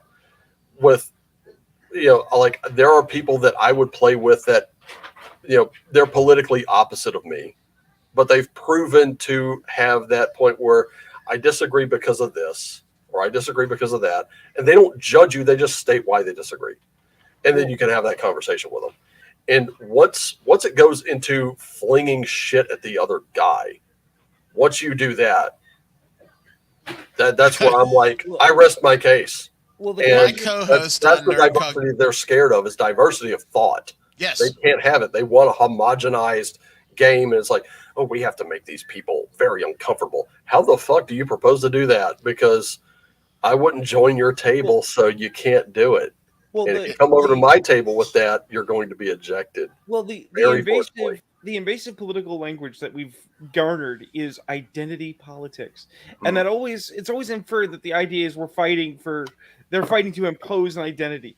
I don't think that's it. I think what it is, they're fighting to defend an identity because they've crafted their identity around their appearances, their aesthetics, right? And anyone and anything that does not conform to that is essentially a living question. It makes them question: Is my identity wrong? Is my identity incorrect? Am I on the wrong side of history? Well, I need to tear down any opposition so that no one can threaten my delicate flower of a personality. And it's like, bro, I'm sorry to tell you, but like your hipster beard and your funny glasses and your super tees from South America, they're not a personality. They are objects. Watch Fight Club. You are not your decor. Yeah, you're not your fucking khakis. You're not the contents of your wallet. You're not your fucking job. We're the all singing, all dancing crap of the world. That was the only part that I really kind of took a little bit of umbrage with. But at the same time, like Tyler, maniac though he is in the book, he does make some salient points. He just goes about putting them out there the wrong way. I get his need to like lash out at the corporate consumer culture. I do understand that, and I'm all behind it. Just the thing that he wants, the way he wants to go about it's all wrong. And this is a quote right here that I will happily get behind. In part, the only people who should be gatekept from the OSR are puritanical, judgmental progressives. I also say cut it off at progressives, because puritanical and judgmental can go anywhere. So I've experienced it from both sides, and I've seen a similar sentiment where I want to say something, but I don't want to be hated by everyone. I'm like, I'm used to it. I don't care. So Wolfgar, I have the genius idea.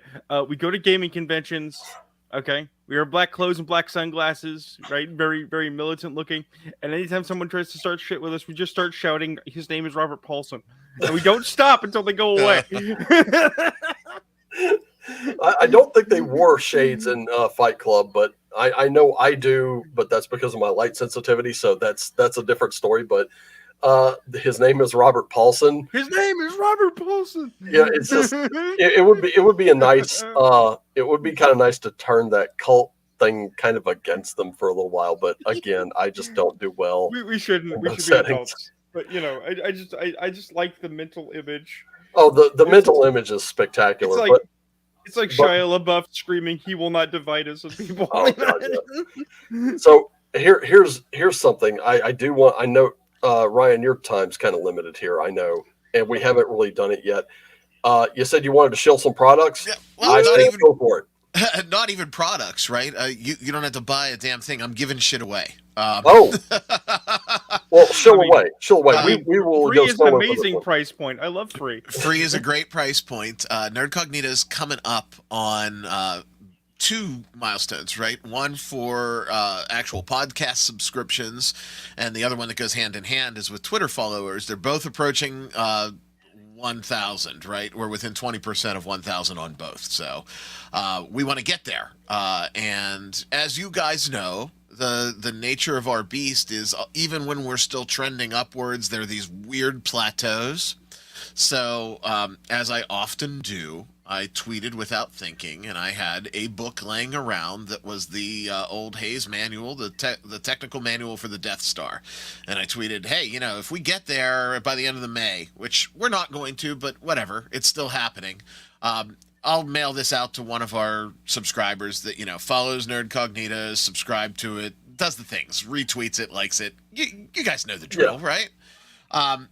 Our creator friends came in like a tidal wave and said, "Well, we want you to get there too. Give this. We'll donate this, and we'll donate that, and we'll donate this, and we'll donate that." And now I'm sitting on stuff to give away for probably 6 weeks. Jeez. So, right now through the end of May, right? Patty's Parlor Game. You guys just did a stream with Patty. We love Patty. I did an interview with him. Yeah. Yeah. Pat donated a free art commission. Like, it's unheard of stuff, right? It's not like little shit. We're talking good stuff. And right now through the end of May, if you are doing all of the things, right? You're following the @Nerdcognito account on Twitter. I don't care if you follow me or not. You can, but I'm more of an asshole than the ladies that run that account for us. Follow @Nerdcognito on Twitter and find the promotional post and do the stuff in the posts, and you're golden. Of course, we want you to go to the podcast provider of your choice and subscribe, right? We're not YouTube. We made a very distinct decision not to be YouTube because all of our friends are on YouTube, and we need a presence that's audio, right? People want something to listen to when they're driving to work or when they're running their 13 miles because they're fucking insane. Walking. I was only walking. I was not running. I don't run. No. But it's great. You can go to, Apple Podcasts, Google, Spotify, iHeartRadio. I can list them. We're on every single one, right? Yeah, I listen on my way to work and on my way from work sometimes. So, yeah. So make Spotify. sure that you're subscribed there and, subscribe or follow @Nerdcognito on Twitter and find the promotional post, do the things, and you're entered to win. Coming up in June, Giant Slayer Games has donated a complete miniatures set. You can get a tribe of goblins with their ogre leader. Nice. Wretched has their Wretched core book and some modules. David Gwill is giving away a hard copy version of the Dungeons and Delvers Beast. All 500 pages of it. Shoot, I'm going to forget. I know I'm going to forget some people. So if I forget you, I apologize, but it's because I'm overwhelmed with the stuff. And we've got new stuff too. Frackbrain Studios just had a successful Kickstarter for Dystopian Dawn. Yes. Not even released. Tony's going to send a copy out. So like all of the folks that we support are supporting us, and we couldn't be more thankful. So make sure you're following Nerdcognito. Make sure you've subscribed to the podcast. And when you see these promotional posts, do the things so that you have a shot to win. We want to get to 1,000 and keep going. It's important. We're really the only big audio-only voice of the OSR, and we're not exclusively OSR, right? We're just nerd culture in general, and I've been tagged by the Sparkle Trolls as the loudmouth uncle of the OSR, which I think is a wonderful title, so I'll take it. But we talk about everything from gaming of all sorts. Our tables range. I run tabletop games every week. I run board games every week. We play video games. We talk about movies. Whatever. It's nerdy shit that you're gonna like, and it's short format too. It's an hour a week so that you can get in. There's actually a bonus episode coming out this week where we're talking about nothing but horror movies for 30 minutes. So, we shake it up sometimes, but lots of cool shit, and that's what it is. I love to shill, but I got nothing to shill. I'm giving stuff away. If you wanna support the show, you can always throw us a couple of bones, or you can still get a Sparkle Troll T-shirt. They're print on demand now. They're $2 more expensive for an expensive T-shirt, but we're not making a ton on them. We make about $7 a shirt on average. Can I run up and ask Uncle to shill me? Can you shill me, Uncle? Uncle, can you shill me? Only if I drink enough, and you're not allowed to tell anybody, or else I'll kill your dog. I mean, look. I just want to know who does these titles, who asserts who is what. Because Pundit says he's the leader, which is news to me, right? Whatever. Some Sparkle Troll told me that I was the drunken loudmouth uncle of the OSR. I assert I am the under the stairs sweat goblin of the OSR. That's my official title. If this was the Munsters house, I'm just that gout of flame that comes out from under the stairs. Whoa, Spot. Whoa. Yeah, that's me. Well, I think Joe has a good one. He says I'm on the road 10 to 20 hours a fortnight, so every 2 weeks, and the audio podcast is an awesome way to pass the time in the truck. So yeah, Joe's a great friend of the show.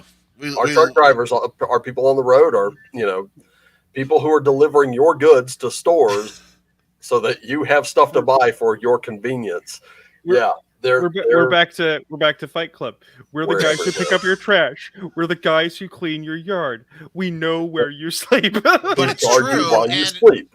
Do not fuck with us. Those friends that get shit on by the Sparkle Trolls having their avocado toast too. Yeah. Right. So, how do you think it got there? I respect everybody no matter what they do, and without guys like Joe, we're all fucked. So thank you, Joe. And I know Joe's a friend of the show. He's always got great perspective when he hits us up on Twitter. So good stuff. But yeah, free shit, Raven. Free shit. As Rick would say, it's always good to answer a distress call because 9 times out of 10 it's a ship full of dead aliens and free shit. Hey, look, it's free real estate. It's free. It's free for free. It's free 99. But I have almost scared people sometimes because I have made the argument that the secret fact of the matter is that gamers TM are passionate people of philosophies, morals, and ethics who are exactly a hair's breadth from violent revolution and just losing our shit. And the reason we don't is we have our games, and people who want to get between us and our games and take away our small corner of what's ours they're reaping the whirlwind, because these are people that if you take away what we've got, we will lose it. Or as I like to practice my line, you are so going to regret crossing me in a few minutes. Look, all they have to do is stay out of your house. That's all. In order to not get hit by that baseball bat, I just stay out of Raven's house. That's all I have to do. It's that easy. It's that easy. Don't kick in the door at 2 a.m. Well, right. If you do that, it's not a baseball bat you're looking at. Don't send the Pinkertons. They will be on their knees. I will put them on their knees and be like, you are going to so regret crossing me in a few minutes. Right, we're gonna. Fuck yes, you are. Are we gonna call it getting Neganed? Oh. Her name is Brooke, and she is awesome. I need to carve the name of my baseball bat into its surface. I have a good old school wooden Louisville Slugger. I've had it forever. And the name that I have bequeathed upon it, I was in a music video by Dee Schneider. My baseball bat's named the Lobotomizer. Fun story that I can only tell half of on the air. Well, excellent, because we're about 2 minutes to 1:20, and you said you had to go. So yeah, I do. But my first job ever was at Kmart, which doesn't exist anymore. And as a go-getting youth, are you responsible for Kmart not existing? No. Sears is responsible. I have a hole in my heart because I truly did love working there. I always say it's the best job I ever had. But eventually I got my go-getting youth promoted up to assistant sporting goods manager. And one time we got in mini bats that were aluminum, and they had 2 names. Well, it was a 2-word name. The second name was Whomper, and the first name started with an N, and it was actually printed on the bat that we could not sell. I was like, really? Because here's the thing. We're such racists, but even then we realize what's wrong, right? Yeah. So, anyway. Didn't they later rebrand those to Tire Thumper? Well, here's I know the one thing. Joe, in our chat, feel free to comment here, but I do distinctly remember a lot of the truck drivers I knew had those, and they'd walk around their semis and they just whack their tires with them. I guess to check and see if there was enough air in them, and then they throw it back in the truck and you'd never see it again. It was so weird. I'd see it a lot and I'd be like, "What are you doing?" Checking to make sure the tires are properly inflated. I'm like, pressure gauge? I mean, It's It also a wasn't good. the N-Womper, it was the tire thumper. So Yeah. I mean, it's also That's what it was called. They called it their tire thumper. I was like, okay, well, whatever. If it works, it works. well, I mean, it's also a good way to make sure that no locals at the truck stop are trying to hitch a ride on the back of your truck. oh, that's true. Because if you come across, you're thumping your tires, and someone's on the back at your gate. That's it. Yep. All right. Well, they hear you hitting the tires. They can jump off at GTFO and look like they're not doing anything. So it's a this is your warning. Don't be around when I come around that vehicle. Gents, it has been great. I got to do dad duty, and then I'm on the Weekend Geek as always with our friend the T-shirted historian. All right. So I am going to let you guys go. Anytime you guys, Raven, you know this. Anytime you want, you have an open invite to sit in for Nerdcognito. Nice. And especially, Thank you. if I can ever just make Bert disappear, you guys are top candidates for co-hosts. So I mean, and likewise, if you ever want to pop on, just let me know. I'll throw you an invite link. No problem. yeah, I mean- most Saturday morning, I at least listen or I'm in the chat. But usually, like I said, dad duty kicks in, so it's weird. But whenever I can, I sure will, because I love the show. I love you both. So I mean, it's- that's We'll why I be got right this back, man. job. Is I literally showed up once and then just wouldn't leave. So now you're stuck with him. All right, gents, I'm gonna go. Have a wonderful day, chat. Thank you so much, Joe. If you're on the road, be safe, and I will see everybody at 5 Eastern on the Weekend Geek. Peace. See you then. Oh man, and then there were two. two. And I don't. know I about you, I but- apologize for being late today. It's literally the matter of you ever have that thing where like you look at the clock, you go, okay, it's 20 minutes to try to Yeah. get up, and then you look over again and it's 20 minutes after. You're like, fuck. But Yeah. also The same thing happened to me because I had to charge this up today. So this needed charging last night. I got home and it really needed a charge. I killed the training mode on it and immediately put it on the charger and went and did my soak. And I checked it before I went to bed, but it still wasn't quite charged. So I was like, okay, I'm gonna stretch out. I'm gonna watch a little YouTube and I'll come back for it. Yeah. I fell asleep watching YouTube. I woke up and the only thing that was around was my tablet. So I had to pick it up and check the time on that. And I was like, oh shit. Okay. I got to get, and then it occurred to me, holy fuck, I didn't even get the promo ready for this damn thing. So I was like, oh, Well, here's the thing. I talk about being a disabled person, but I don't really get into the particulars of it. yeah. And it's not just the muscular, like I walk funny. There's a watershed of different effects. One of them is I was born premature, so I have a less than complete heat regulating layer in my epidermis. That subcutaneous layer.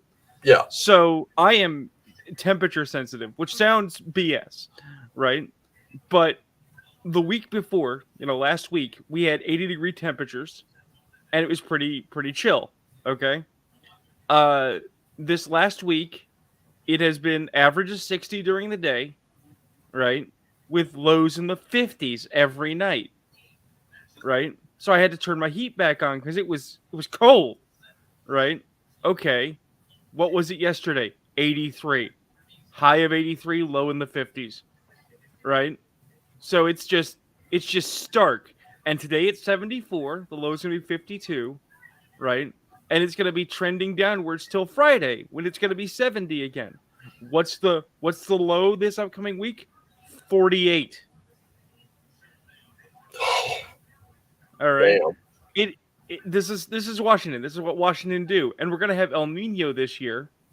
El Nino, whichever one you get. Okay, so it's going to be a riot to be me. Because I'll be fine, and it's like, oh god, I'm dying. I gotta go curl up into a fetal ball somewhere. And then it's like, oh, but I've got to be on the show. I've got to get to the show, but Well, I still remember when I first started doing this. It was because doing the tarot videos, which they've been doing okay. But Yeah. anytime I do a video where it's like the Leyline Press video I did, that one tends to do better. And there was a discussion in the RPG Gripes section of the Basic Experts Gilded server, where we were talking about Professor Dungeon Master, and someone mentioned he does his very clickbaity things. I disagree in that he actually illustrated why he covers some of the drama in tabletop role playing game is because those get better views. I really wish Right. I wish it were the opposite, because yes, he does do a lot of quality content, and here's the difference between him and yet another person I won't mention who reviews RPGs.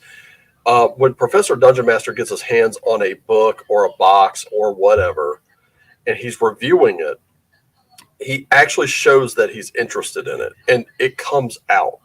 Right. There's someone else who does interviews, and he acts like he really just couldn't be bothered with it. And I'm like, okay, I don't know. I think when it comes to those kind of reviews, I'd rather listen to Professor Dungeon Master than this other person. Since we're being polite and not naming names, my thing is always I've never understood time. And what I mean by that is you're making a video for the internet and you're not live. It's not live podcast streaming like Right. this where it's improvisational theater, right? Yeah. It's you're making a video and you're going to edit it and then you're going to upload it. You have infinite time for infinite videos. Even if you miss a thing, you can go, sorry guys, I missed a thing, but here you are. Here's a late one. I'll do an extra one for you, right? If you're doing a review, right? There's nothing saying you cannot dig into the material. You have no excuse not for being conversant in it, at least in an observational sense, right? So if you're, say, oh, I don't know, reviewing Wretched Apocalypse, right? Just as an example, out of the air, I'm not pointing at any particular reviews anywhere that you might be able to find on YouTube. That would be mean. But if you're reviewing Wretched Apocalypse, yeah, dig into it. Say interesting things about it that you liked. Really talk about what's going on there. Yeah. Don't use it as a platform to, boost up your own book in the similar vein and say, well, this is pretty cool. I mean, but my book's better. But my book's pretty, this book's okay. Just talk about how much you love the thing that you're reviewing, or talk about why you didn't like it, or more accurately, why you think maybe it could be done better. That would be, that'd be a lovely world to live in. It would be. And this is a good bit right here. Maybe one reason why the drama segments get more views is because the instructional or philosophical segments are mostly for people who have not yet solidified their game or philosophy on gaming. That's entirely possible. That's very true. However, I can give you an example of why, like, especially these days when it comes to a lot of the drama, I just don't care. Because in reality, if it's just covering the drama, like, everybody's doing it, and I got into it during the OGL thing, and of course the Leyline Press thing, which I have to make a retraction now, because it was actually Grim Jim that did it first, and to my knowledge, it was John, the Basic Expert, who did it next, and he did it because it pissed him off as a freelancer that here's a company that's saying, we have rules for who you're not allowed to work with. And if you work with any of those, well, then you don't work for us. Okay, that's fine. But now you're going to limit your fucking pool, and your quality will suffer because of it. I'm good with that. Fine. Cool. But when it comes to that kind of, I was the third, of course, but that being kind of neither here nor there, it just comes down to,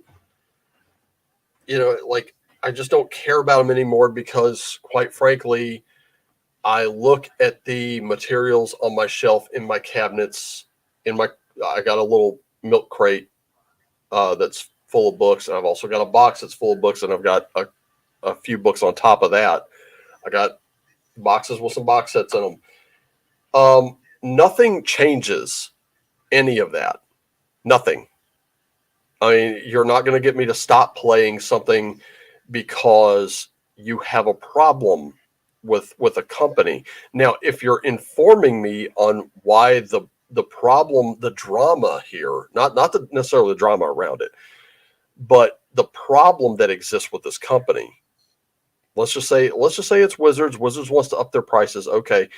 I need to know if the quality of the books is getting better, or if the quality of the content's getting better, or both to justify that cost. If not, then guess what? I've already moved elsewhere. So if your podcast, if your episode, your podcast or whatever has that, to be fair, they want to up the prices, but now they're doing this, that, and the third to ensure that they can justify the costs being passed on to you, or like Free League. Free League went up in price. They did. A lot of their core material went up in price, and I think it was like by what, maybe 15 to 25%, and that happened earlier this year, if I'm not mistaken. My And issue but has. well, just let me Okay, finish here. carry on. The difference is, I have yet to see someone go in on Free League saying, well, they're just shilling for this, or they're displaying that, or, they're siding with this identity politic thing, or their quality isn't that great. Their quality has always been great. They have books that, I'll be honest with you, I haven't checked out Coriolis. I haven't really checked out Tales from the Loop. I checked out the series on Amazon. I thought it was great. It didn't really remind me of the 1980s, though. I don't think there was that much of that aesthetic there. Uh, to me, it could be just about any time, but maybe the books have something that I just didn't see in the series. But I do have Alien RPG, and I do have a couple Bison books, and I can tell you, I think the world of their quality, I think the world of their content. They held out. They resisted raising prices as long as they could. There's the difference. So when, like, no one really reported too heavily on Free League raising their prices. Wizards raising their prices, I understand why, but at the same time, it's like, if this were Free League, I might care. So I'll tune in. If this is like, even the Wretched books have kind of gone up in price, but then again, they're on Lulu, so the quality is there, and they have absolutely jam packed those books full of content. You can see where their old school inspirations are. It's very apparent. And then the Wretched role playing game, that new core book, shows why they've decided to, even though they've decided to depart with a lot of the expressions of the BX rule set in the OGL, you can still go back and get those games. So they haven't made any of that obsolete. But those prices are going up because there's so much content, there's so much work put into this. There's quality both in physical and in content. So we don't really report on that much. And then, even then, there are ways around it that Miguel and Sylvia have both offered. So I think, just using that as an example, I think it's really, with the accusations that there are clickbait posts, I don't necessarily agree, because that's what people watch. So really, Professor Dungeon Master, and I know he left out he leaves out some parts. Me, if you're gonna throw me a piece of work to look at, I'm gonna give you pros, I'm gonna give you cons, and then I'm going to say, make your own decision. Monster of the Week's a good example. That's by Evil Hat. I personally think you would do better by just grabbing Night Shift, and I think that would work a little better, in my opinion. Now, is there stuff you could take from Monster of the Week? Absolutely. And I think how can I put this? My issue, if Yeah. I can get squeezed in here, has never been philosophical. Okay. Mm. Just last night, I mentioned a short that had my blood up. And people on Gilded razzed me, because people on Gilded love razzing everybody. But it was a guy saying, "Here's why I don't use the DM screen," and that's fine. He doesn't use the DM screen. More power to him, Right. right? But he's smug about it, and then inferring, well, if you do use the DM screen, it's because you're afraid of your players and you are afraid of dice roll results. It's like, fuck you and the horse you rode in on, you fuckhole. And then the doubling down that occurs, right, is that these smug bastards present their material as instructional. And that's what I'm constantly bailing water against, because I'll have newbies coming to me and like, Joe, you're the World of Darkness guy. I'm like, yeah, I like me some World of Darkness. They're like, cool. Where do I start? And I'm like, well, we start with the book, start with the material, and you're talking to me. That's a good place. We can help you, right? And they're like, I found all these lore videos. I'm like, oh god, no. And then Oh, they'll pull them. They'll pull the most normie generic shit, often V5, and I'm like, that's not the good stuff. You're looking at the bad stuff.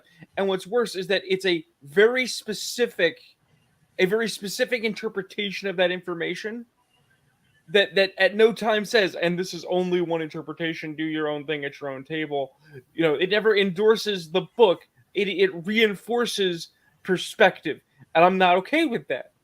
I'm not okay with taking the vast universe of role playing and boiling it down to mono structures. That shit bothers me to no end.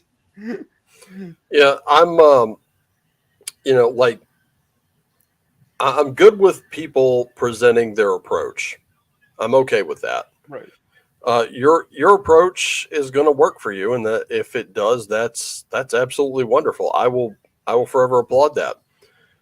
But when it comes to you will do it this way,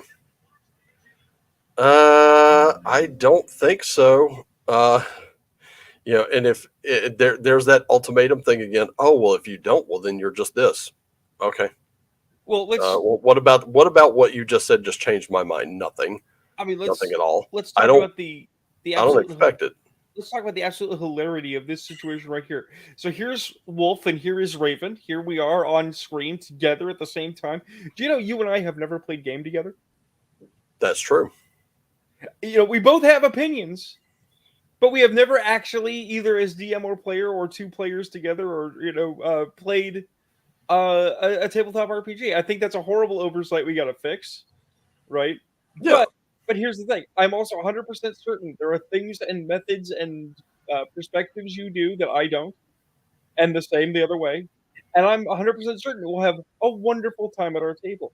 We've actually discussed before whether or not essentially social issues should come up in role play, right? Hmm. And I have posited it's like, yeah, they can, as long as they're metaphor, like good old ye old Star Trek, right?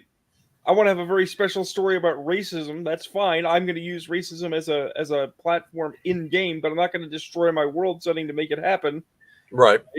And you've been like, well, maybe that's not a table for me. Maybe I'll walk up and be like, peace out, thanks for the invite. You know what? That's okay. Exactly. On the other hand, I am 100% certain that it's like going to be like a thing where it's like, well, Wolfgar, I don't agree with you, but I want to roll bones with you, so I'm going to put up with this. Right. And honestly, like just kind of looking at it, and going back to what Ryan was saying, yeah, we do got to gatekeep our tables, but that's realistically that's all we can expect. I find the extreme attitudes of we got to make these players uncomfortable. Well, what the fuck's that going to do? All you're doing at this point is just harboring resentment, and you're trying to transfer the resentment you have onto me. That's not going to work. That's not going to be something that I'm going to get behind.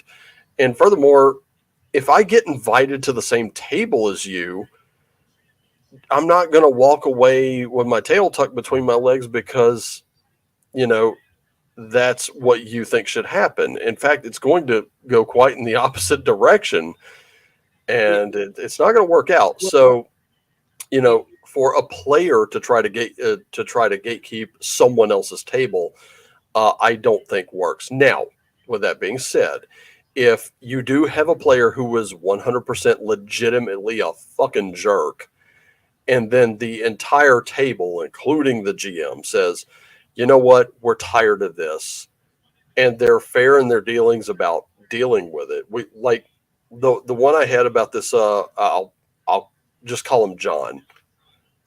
We had a player named John who suffered main character syndrome pretty hard. My GM at the time was asking me if I could help. So I was like, sure, because I knew the guy and I'm the one that invited him. So I'm like, okay, yeah, I'll take this. And there were two separate incidents. I talked to him after the game and I told him, or once after the game, once during the game, I literally had to pull him out for just a minute and pull him out onto the porch and be like, dude, you are pissing people off with this. Now, once he dropped the whole thing, he was actually pretty enjoyable as a character and as a player, and we all had fun, but he'd go right back into it. And the second time I told him, after this, you're pissing everybody off. And did you notice that after you dropped that, everybody was a lot happier with you? And he would, oh, okay, yeah, that's my bad. The second time I said, okay, after this, whatever the GM says goes.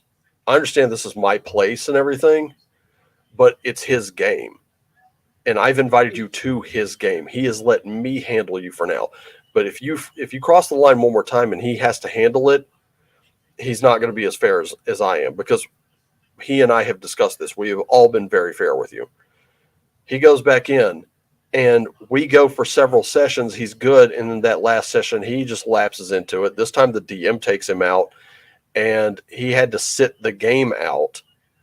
The next, we didn't have a session the next time. We had a Magic the Gathering section. We caught him. I say caught. He was stacking his deck right in front of us. He refused to shuffle, so we had him sit out that game. He never played with us again. That's the kind of gatekeeping your table I'm talking about. When you have a player who is disruptive, who is a jerk, who doesn't get that the space they carve out for themselves comes in their character sheet, their turn, and their dice rolls, then that's a person or someone who's not stable. They need to go, because they should not be, an unstable person should not be engaging in escapism. That could lead to some very dangerous results. We've seen that before. So we're not talking about, oh, you have the wrong politics, get off my table. It's, okay, can you leave that at home for just a few hours a week or a few hours a month? And if you're incapable of doing that, then don't join. Well, the two things is where I start to have problems, right, is when you got folks such as we know people on the Gilded, right, who are like, we need to call to action. We need to make something happen. And I understand their frustration, right? But when it's like, we need to make gatekeeping a thing, when I'm going to use the other side's words for it. We need to normalize gatekeeping. What you're saying is that we need to become elitists. And I've played with elitism. Elitism is not fun, especially when you're not the elite, right? By whatever objective or arguable external makes you the elite. But at the same time, I also had the other end of the problem, right? Back when I was a member of the White Wolf fan club, you had to do approvals for material, right? And I understood, just do your paperwork. But I'd often end up looking at people while waiting for my approvals to go through, and I go, look, buddy, you invited me. And they're like, what? It's like, yeah, my friends in your venue all said, Joe, we want you to play. Come play with us, right? You sought me out to come to your table. Please do not hassle me about the character type I want to play. Just let me play my character type. Yeah. Just let me do it. Right? Now, I'll grant you, obviously, specific tables, specific settings. If you look at me and say, Joe, I know you really, really want to play an orc, but we just don't do orcs at this table. It's like, okay, I will not be an orc. Yeah.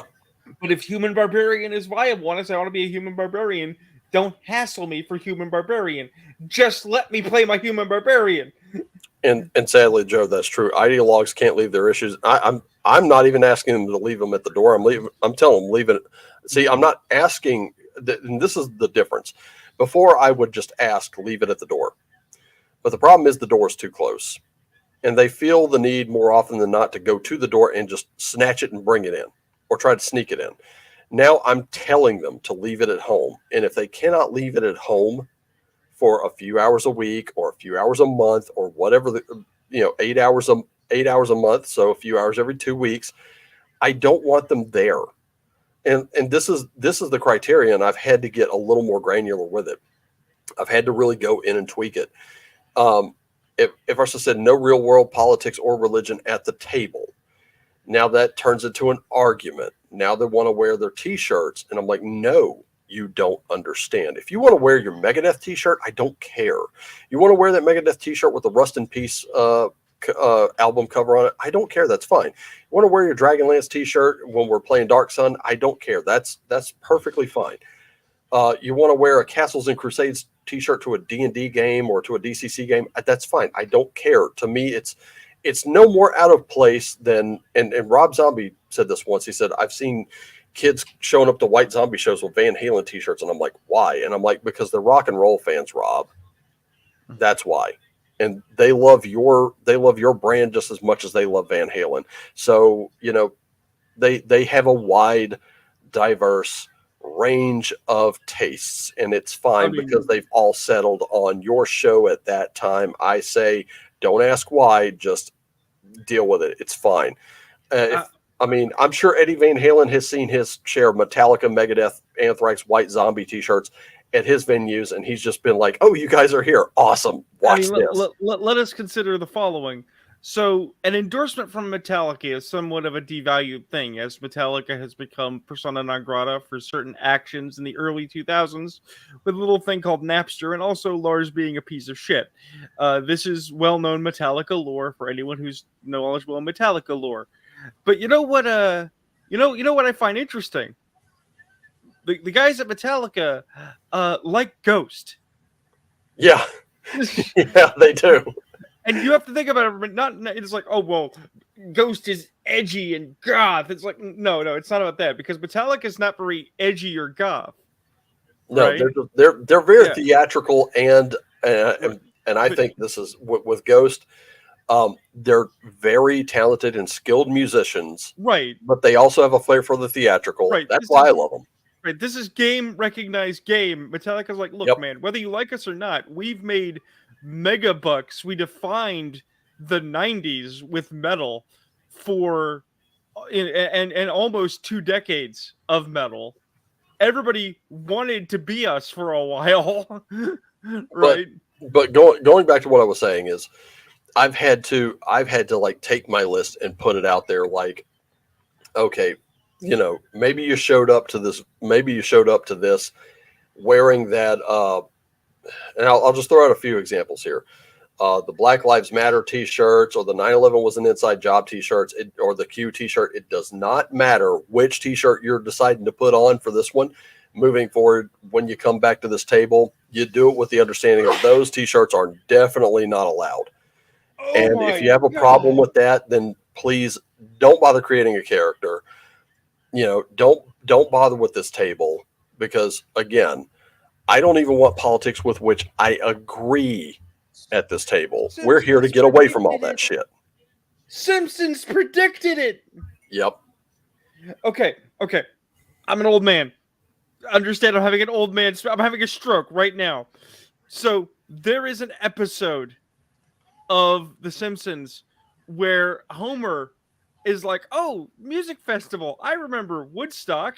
I'm an old man. So he goes to like the indie wannabe stock Scarsborough Fair, whatever bullshit, right? And of course, Lisa, little proto hipster that she is, she knows all the ins and outs, right? Yeah. And there's Homer looking at swag, right? Thinking he'll just mix in because he's an old hippie. He'll get along. How do you do, fellow kids? Right. And he sees this multicolored beret that is apparently like Haitian nationalist iconography, right? And he buys it because he doesn't care. He's like, oh, wow, rainbow hat. It looks amazing. I'm going to wear this. And instantly all of the edgy fucking Smashing Pumpkins wannabes are like, oh, the man in a hat is of bad politics. I judge him wrong. Right? And it's like, oh my God, that was fucking 30 years ago. Yep. Holy shit. And here's the thing. Here's where I'm going to show my age too, because I distinctly remember when, and this is just kind of like, I'm digressing here, but yeah. I remember when The Simpsons were a series of short cartoons on the Tracy Ullman show, and then they were so popular they got their own series. And that series, I'm gonna tell some of you this. That series has lasted since I was in the 4th fucking grade. Oh yeah. But after the 7th season, and Kurt Sutter even pointed this out, with Sons of Anarchy, they asked him, how long is this going to go? And he said, probably I'm looking at 7 seasons and no more, because by the time a series reaches its 7th season, it's made a ton for the network. And after the 7th season, it begins to cannibalize the network because it costs the network money to make it. The Simpsons has been going this long, and I don't know if they're costing Fox more money than they're making, but I imagine probably not, because Fox probably would have dropped them if they were. And just as an aside, a mere 10 years later, South Park would emerge, making the Simpsons edginess kind of null and void, because now South Park was the edgier product on Comedy Central, and they're still going. I mean, imagine having a TV show that runs that long, and if they're not cannibalizing the networks by now, like I have to wonder a few things. But that aside, like we have to come to some reasonable understanding here, and this is why, like right now, the ideologues, they hate my guts. And there are even some people in the OSR who hate my guts, and I'm fine with that, because again, nothing will change the game that I play, and nothing will change the books on my shelf to suit their, whatever the hell it is going through their heads. And Joe's got to bounce. Thanks for showing up, Joe. We appreciate the view. And it is 12 after our time, but it is 12 after our time. Yeah. So wrapping this up though, personally, the way I look at it is, it's why I've kind of taken the stance. Like, I took the stance for my New Year's resolution. I'm just going to do it wrong, because no matter what, to somebody, I'm going to do it wrong somewhere. So I'm just like, it's kind of morphed into my new stance. I don't care. And I gotta point this out, because I'm sure remember and I keep saying I'd be happy if this never surfaced again, but I gotta bring it up. So I've worked on 2 books, Cowpunchers Reloaded and Wretched Darkness. One of them, according to some, I did it right, because that book is entirely created by human hands. It was written by one guy, it was illustrated by one guy, and it was play tested by a bunch of people. This book was made by human hands. And then I went and did it wrong, because I had no idea I got an additional writing credit until I saw it. On Wretched Darkness, I did work on the tarot mechanics, so there's that additional writing I did, and that has the wrong kind of art, according to these people. But here's my opinion. Here's why I say I no longer care. Because when I worked on when I edited Cowpunchers Reloaded, granted, I editorialized a little bit, because it was a live edit done over Google Docs, and John was present for the whole thing. So I would make the notes, and then he would just implement them. And I want to know. I got to know the reason why people were so up in arms that they said they wouldn't support the Wretched work that I was doing. But I wonder how many of them have purchased that Cowpunchers Reloaded game, or how many of them have purchased Wretched Darkness. I really, really got to know, because obviously, if they're not purchasing that, then they have absolutely zero. Either way, you ain't got shit to say about what I do next, or what I do in the future, or what I do beyond. Well, here's so that's where I'm coming from. It's the same with what I write. It's the same with what I do at my table. I don't give a shit. The reason I'm in Pathfinder 1 and not 2 is because, in my opinion, Paizo did a shit job of selling it. Luke Hart did a better job. Unfortunately, by the time he got to it, I was just so fucking over it that I have no interest in it. But and Grendel, who just showed up today. Yeah, hi Grendel. Here we go. I should be sleeping, but I can't sleep. Grendel got me into Pathfinder First Edition, and I find it, a few minor issues aside, which are not deal breakers. And it's mostly like, I'll give you an example. One, the artwork for the barbarian looks a little waifish, and I'm sorry, I don't, until you can show me proof positive, I just don't think there were any barbarians that looked that thin. That anime, that waifu look to them. I just don't see that. But again, it's just a piece of art to illustrate that. I think the rest of it was fine. It worked and it looked great. But is like, whatever. I can believe, not having seen the piece recently, I can believe in like meth monkey barbarian. The barbarian that is so freaking thin that it's all muscle, and he's just like, ha ha. But here's the thing. Oh man, there's so many things to comment on. My boggle is, if we're going to use a Simpsons based argumentation for a moment, is like, I have almost gotten to online fistfights with people about what is the first episode of The Simpsons, right? Because the network and others really want you to think the first episode of The Simpsons was Bart getting measured to whether or not he was a genius and going to a special school, right? That is not the first episode of The Simpsons. The first actual episode of The Simpsons, right, after the Tracy Ullman stuff, was the Christmas special. Because the Christmas special was the pilot. It was the trial. If people like the Christmas special, we'll do more. Right. Okay? Christmas special came out first. It's where they got the dog. Right. So, and I'm going to show you something real quick when you're done here. Well, the reason I bring it up, the relevance is that that's the situation we have in gaming right now. Is you got young people going, "Oh, we share with D&D with the 5th ed." It's like, no, that's not the first D&D. That's not original. That's not that's a D&D, not the D&D. And they're like, no, it's the D&D because it says D&D on the cover and it's what's in the store. And it's like, no, we have older D&D. It's like, yeah, but that's old. Nobody wants to play D&D that's old. Like, well, all right, you miss out then. Yeah. that's just par for the course, I guess. Good for you. I don't know. But let's see if I can find it here. I know it's in here. I has seen it. Maybe it's in this sticker section right here. There we go. Races, maybe? Oh, apparently, unless I'm misunderstanding the comment, I think Rendell is saying that Crackbarian is one of his barbarian types. Crackbarian, yeah.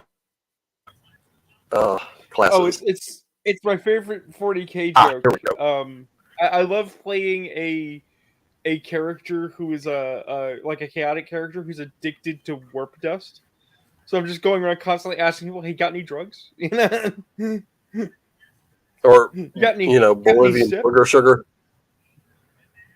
Here we go. This one. This is what I was talking about. Like, I was not a fan of this illustration for the barbarian. That is the picture I thought it was. I just couldn't recall. Yeah, this one, I was not a fan of it. However, is it good art? Yes, it is. It's beautiful. So I'm going to give it that. It just not really, and even like Castles and Crusades, this is, the more muscular guy looks a little more Pictish than barbarian, in my opinion. But hey, Picts could be barbarians as well. No. Here's the thing though. That's a historical barbarian, right? Right. I can believe this is a barbarian. You look at the other picture. It's not that the picture's bad. I just say it's good art, right? But they were going for this sort of the live supermodel body and then making her a badass. How does she lift that sword? Well, she's angry all the time. Okay, where are her arms in that armor? Where are her legs? How does she walk? That stuff is so thick compared to everything else. And those boots look like something on a like the big puffy boots on a wrestler, right? Yeah, this is This is an What this encumbrance is- nightmare. This is a male figure with a female torso and a female head. Uh-huh. That, Whereas this guy, in my opinion, he just looks a little too pretty. That's all. And this is Castles and Crusades, and I love Castles and Crusades. well, see, I would say that the art you want for female barbarian is the 3rd edition Frenzied Barbarian, if you can find that image. You know what? I might actually have that. I don't remember what book the Frenzied Barbarian appears in, but she has a, she very much looks like a I'm gonna rip your face off sort.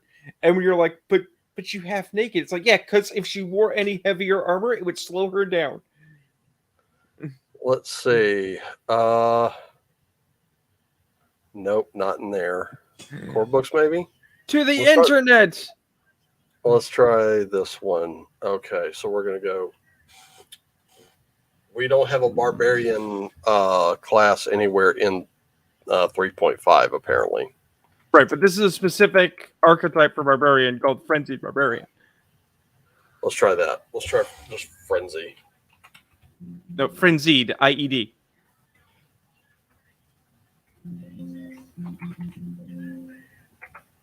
Nope. Got nothing in the 3.5 players Really? handbook Weird. there. So Weird. Oh, there we'll just- I found it. I found the image. Did you? Yep, let me get this shit up here. Okay. I'll throw this in the priv so you can put that on the screen. Yeah, let's put that on the screen. There you go. Okay, so it's got to be in here in private chat. Okay. But again, she's showing some skin. She's got that hot barbarian aesthetic, but no, she's gonna mess some people up, and you can believe it. Somebody getting fucked up today. Yeah. Let me let's stop that one and share this one. Yeah. Okay. Well, I mean, for one, she's obviously about to land on that shield. I mean, both knees. That's gonna hurt when she's not frenzied. Well, she's got some padding there, a little bit, not much. Right, but one of the things that I think like a problem you have a 3rd and 5th ed that doesn't make the rounds is people forget that barbarians get exhausted post rage, right? And it's like, well, what form does that exhaustion take? It's like all the pains and all the abuse you just put your body through catches up with you. That's what it looks like. That's what it is. So it's like, yeah, she's got padding. Her knees aren't gonna shatter landing on that shield, right? But she ain't gonna be happy when she's done. It probably just pisses her off anyway. All of her limbs are gonna shake. She's gonna have pains running up and down them thighs. Just like, ugh. I got to put this one out there because it's true. To be fair, Beastmaster was a fairly thin barbarian. I would say lean. He was a very lean barbarian, but I think what we're kind of going on about is the fact that Conan the Barbarian was like the model for the barbarian. A historic barbarian, on the other hand, these like Germanic tribes that Tacitus wrote about. I think Castles and Crusades leans into that, and of course, I have to go with Grendel on this. A lot of the Pathfinder art has an anime influence. Yep, So that shows. So here's the thing. He said there's a mini for that artwork, and he would have to dig for it, but he has it. I would love to see that because holy crap. Okay, so here's the thing. Even though the 82 Conan film is a decamp vehicle, okay? And even though Destroyer is very clearly more of the Marvel Conan, right? Thematically, like in the flavors, it's Conan. It's very much the Conan that we want. It's nice and pulpy and we love it, right? Yeah. Visually, the aesthetics, the much maligned and rightfully so Jason Momoa Conan is the more visually appropriate Conan visual. Jason Momoa looks like Conan. As much as I love Arnold even at that young age is just too fucking ripped. He's too huge. Right? You get what I mean? Because he's a body builder rather or body shaper rather than a muscle builder. where Jason Momoa actually has some muscle, right? I'm going to say that even though I liked both, when it comes to the body description in the books that I've read, Arnold tends to be I more mean, that body type. I mean, at that point, we frankly have to get that damnedest bastard on here because that man knows, Oh, and he and he I gotta talk to and him he and will see if tell maybe he'll you. come on. Because remember, he's very mad about the fact that Arnold's hair is the wrong color. Yeah. Okay. You know what? Here's what I'll do. Let's put a clothespin on this on whether or not Momoa or Schwarzenegger really embody it. I'm talking in body type is Conan. I really want to see if I can get. Let's put a pin on this right now. I'm gonna see if I can get Bastard on here Future for the next podcast, show. we'll call it Conan Bowl. Yeah, we'll call it barbarian brawl or Barbarian something. Bowl. Yeah, we'll do it. We'll do the tale of the tape between Jason Momoa and Arnold Schwarzenegger, and if he agrees to do it, that is, Okay. and if not, I will just have him provide some discussion material for it. I'm gonna contact him as soon as we get off here, which we should Well- in the next few minutes. Well, But closing out, just on what we love the most, I think I think the message that we're trying to send is very clear, and that is that we're not changing our tables to suit someone else without good reason. We're actually, despite some of our hardline stances, we can be pretty reasonable. But that's what it has to be. It has to be reasonable. And if you're just going to sit there and search for a stupid gotcha, guess what?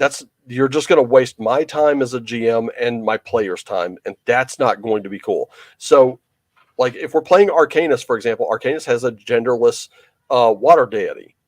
Okay, it's built into the lore. Could I change it? Yeah.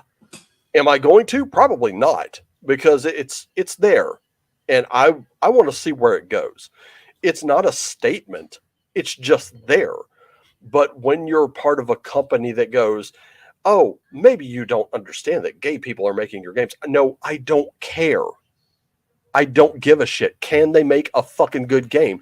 The answer from first edition is absolutely they could. But when it becomes when your identity, that little stupid part of your identity, if I went into a game and said, let's just say I'm doing Wretched as the New Black, and I'm going to put all of my Viking religion into it, no one's going to want to play it anyway. I mean, you're talking about a game set in like a 1970s, 80s schlocky direct-to-video grindhouse exploitation women in prison movie. How the fuck does that fit? It's not going to. And for me to shoehorn it in there would waste your time. Sure, you could still buy the book. Sure, you could take out those parts. But why should you have to? I should be sticking to the fucking game. And if that's the kind of game you want, that's the kind of game I'm going to give you. And if you decide, hey, I want to tell stories of redemption at my table, fucking do it. Go ahead. Be my guest. It's your book now. I have nothing to say about it. If you decide, hey, I'm going to be just the baddest character on the compound and I'm going to shank some bitches. Okay, fine. Do it. And show how evil and vile you can be as a player or as a player character. I don't give a shit. If you say, I'm going to make this game I'm going to lean this game into the horror of the beyond by doing a little Hellraiser 2 shit in there. Hey, cool. That's great. It's your fucking book. It fits with the Wretched verse. I don't give a fuck. That's fine. But what I'm not going to do is I'm not going to shoehorn a piece of my identity that I've blown up into my identity and make you look at it. That's not a selling point. I don't care how you put it. That's not a selling point at all. I mean, at least until you do that follow-up module, Nazi werewolf women of Thule. I don't know that I would do that because I'll be honest with you, I'm not familiar with those. I know that those movies exist. I have seen Ilsa She-Wolf of the SS, but that was a long time ago, and I got to do a rewatch because I have no memory of it. You don't necessarily want to be on a list for doing that YouTube search. Well, that's fine. I don't care. But my final thoughts to pull it close to this meeting of the Midnight Society, is we on the subject of Conan, we shall feel sad. For in the best of all worlds that we do not get to live in, they actually finished the animated Red Nails, and Ron Perlman is the voice of Conan. So Shut up. yeah, yeah, and they canceled that thing. It didn't get done. So somewhere between Arnold and Jason Momoa's body type and the voice of Ron Perlman coming out of Conan, I think this is amazing. I think this is what we wanted in life. Well, I mean, to be fair, he did play Conan's father in the remake, which He I did, thought was but good. but man, so much of that remake was just not right. You know what? This might be an unpopular opinion, but I still love that movie. I know that there are people who don't, and I know that there are people who have problems with it, and they will list those problems. I just don't share them because as its own thing, I thought it was good. I thought it was I thought it was still very pulpy. It did have a very low magic uh sword and sorcery feel to it, and it showed why the magic in that type of setting would be viewed as evil still. Whereas in the Arnold Conan,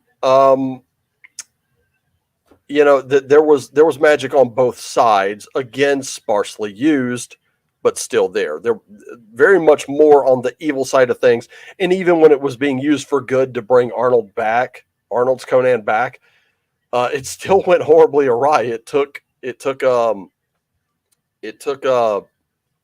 what's her name now? Oh fuck, Valeria. It took Valeria from him.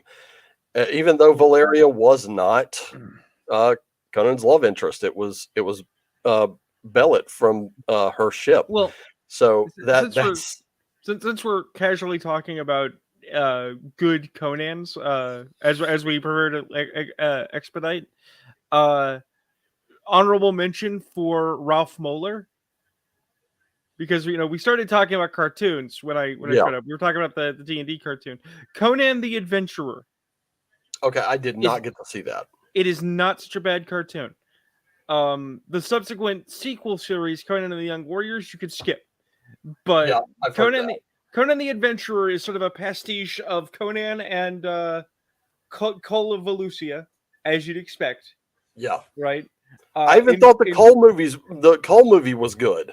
It was Bad okay. CGI aside. Yeah, but Conan's parents get turned to stone by a Stygian snake priest. And Right. so Conan goes on Of course. a 2-season roaring rampage of revenge to Nice. get them turned back into flesh and blood, uh, which includes gathering an adventuring party of diverse yet actually interesting characters. Like Conan's kind of a dunce because it Conan, right? The smart one Yep. is actually the black guy from from Kush, as you'd expect. And Grendel saying Tarzan Lord of the Apes was better than the Conan the Adventurer as a cartoon. Um, I'll Oh, be honest with you. I've just started. Well, I say I just started. I've been listening to the Barsoom series. I'm still on A Princess of Mars by Edgar Rice Burroughs, and I'm gonna say this: the book John Carter has big differences from the movie John Carter, and I still love the movie. I'm aware it's a Disney movie. I won't say that I gave Disney money for that movie. I won't say I won't either, but I do have it. It's on my Plex server, and quite honestly, I did enjoy it. so It was my window in. Um, let's see. I had a post about this recently. The new Conan gets more hate than it deserves. It does. It gets better when you already know it had problems and you could just enjoy it as a shitty fantasy movie. hey, Weren't all of our fantasy movies kind of shitty in one way or hey, another growing up? I hey, think so. okay, so this is my flex, and then and Wolfgar. Then we're gonna shut this down because you've got to get out and do your life things. Yeah. Uh, I saw the Conan film in the best of all possible ways. No one can see it better than me. The only thing that could have made this better is if the young lady that I went and saw it with had decided to jump my bones, which didn't happen. Um, there was a young woman who was a security guard at the college I went to, where I was gamer. She used to hang out with us while on her routine. Okay, uh, she showed it to my house on her motorcycle, which was awesome. Uh, so you can sense the kind of young woman we're talking about. We went and saw Fright Night in theater. Are we Okay, talking the remake or the new one? the Or not? I'm sorry, the remake or the classic? the remake. Okay. We saw the remake because it had Melchin, the kid that passed on recently, Anton Yelchin, yeah. and I was super jazzed because Jerry Dandridge has a guest spot in it. He's in it, and I was like, oh wow, they got the old actor, great. And I like Colin Farrell. He gets way more grief than he deserves. So, we saw it, and after that, she's like, "Oh, Jason Momoa's in the new Conan." Oh, and I was like, "Hey, you want to go see it?" And she was all ready to sneak in. I'm like, "No, no, no, no. We're not going to risk you getting thrown out of your cool Conan movie. Let's go watch it." So I paid for a second set of tickets, full price after our matinee watching Fright Night, and we went and we watched Conan. So I got to watch Conan with a hot chick while she was Nice. was drooling over Jason Momoa's abs and everything. The And to be fair, that was not Jason Momoa's first outing as a barbarian. He did play Drogo, Lord of the Dothraki, in Game of Thrones. So no, that came later. Drogo is after Conan. no, Drogo was well before Conan. No, Yeah, I'm No. telling you, he was No. only in the first season of Game of Thrones. yeah, but I'm telling you, Conan came first. Hold on, gonna look it up. You look up Game of Thrones. I'm gonna look up Conan. Okay, hold up. We're gonna say. Okay, so Game of Thrones was 2011. That's when the premiere was. Conan the Barbarian, 2011.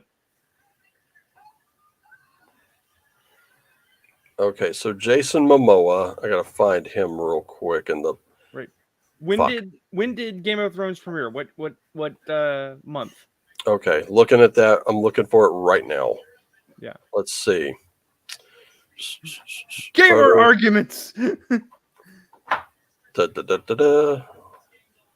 Storyline. Here we go. Parents Guide.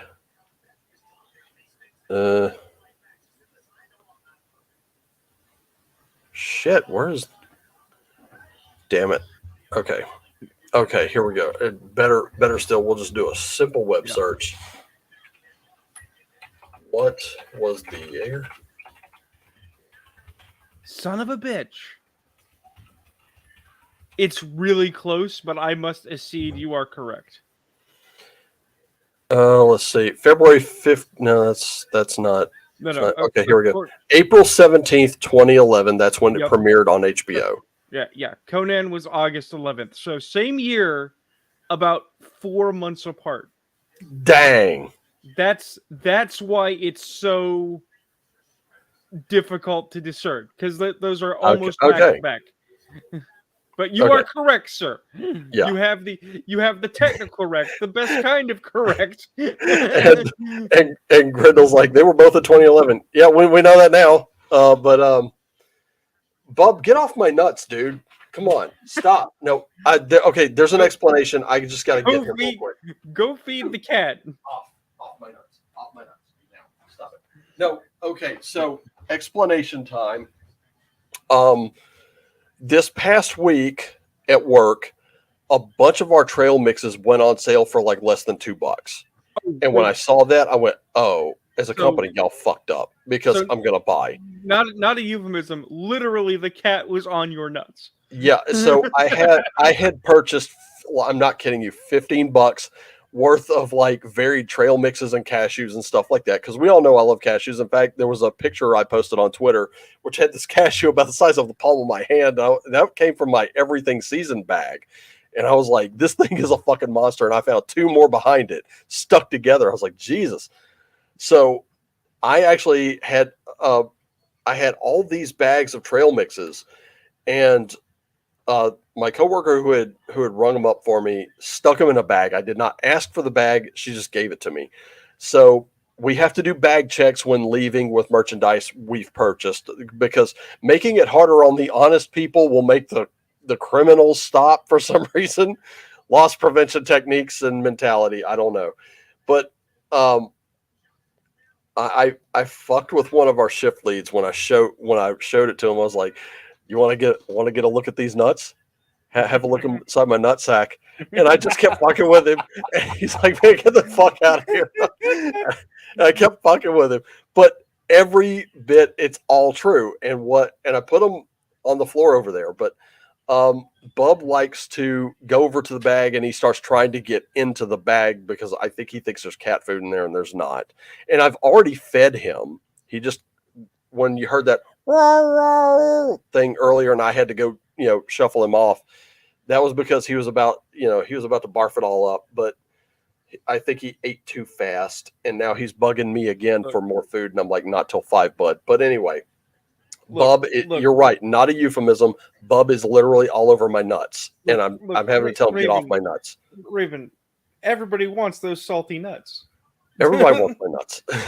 Everybody wants those sweet salty nuts. Some of them are chocolatey and peanut buttery, and God, get off my nuts, dude.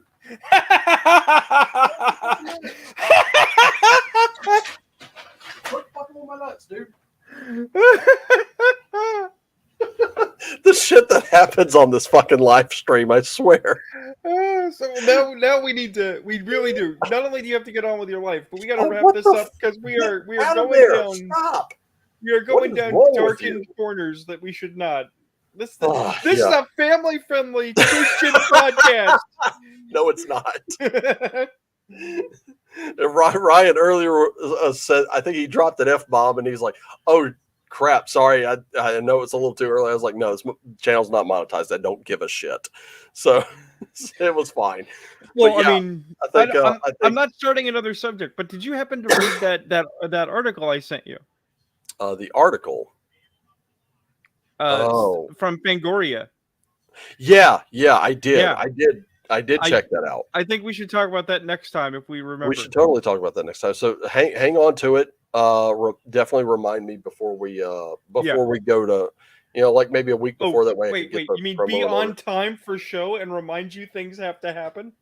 Or just send me a reminder, definitely. But definitely gonna, like, I think, because I've said everything that I've cared to say, especially on the drama of the past week and the week before. Again, to the family of Ray Stevenson and Tina Turner, and one more person, Kevin from Dungeon Explorers on the Internet. We learned of his loss too, and thankfully I remembered it because I kept a candle lit on my altar. The minute I found out and I got home, that candle lit up and stayed that way all day. Well, did you hear about Tina? Yeah. Like I said, last night during my walk, the only song I listened to was "The Best" by her, because that's one of my favorites. And I showed off Dream Kid's instrumental cover earlier, and it was really good. I'll be honest with you, when I grew up on Tina's music, and I was not aware that the music she did was considered rock and roll. I did not know that, and I still enjoyed it. Yeah, but do you want a absolutely just brain destroying factoid? Sure. 8 days ago, a week ago, Ghost did a cover of "We Don't Need Another Hero." Shut up. 100% true. It's on YouTube. Go listen to it. It is so different. I gotta check that out. And you know what? I'm not gonna put it here because, quite frankly, we'll get the copyright strike, even though it's on YouTube. I mean, it's an official Ghost release. So if you link to it and people want to go check it out, we're not spreading things. But yeah. And as a matter of fact, I also mentioned this. At some point today, I'm going to be watching Mad Max Beyond Thunderdome, not Thunderdome, but Mad Max Beyond Thunderdome. I understand that there are people who do not like that movie. I'm just the opposite. I grew up on it. I love it. Wolfgar. What most people don't know is Tina Turner shaved her head for that fucking role. Wolfgar. What? Who run Bartertown? You know who runs Bartertown. Say. Master Blaster runs Bartertown. Say. Louder. Master Blaster runs Bartertown. Embargo lifted.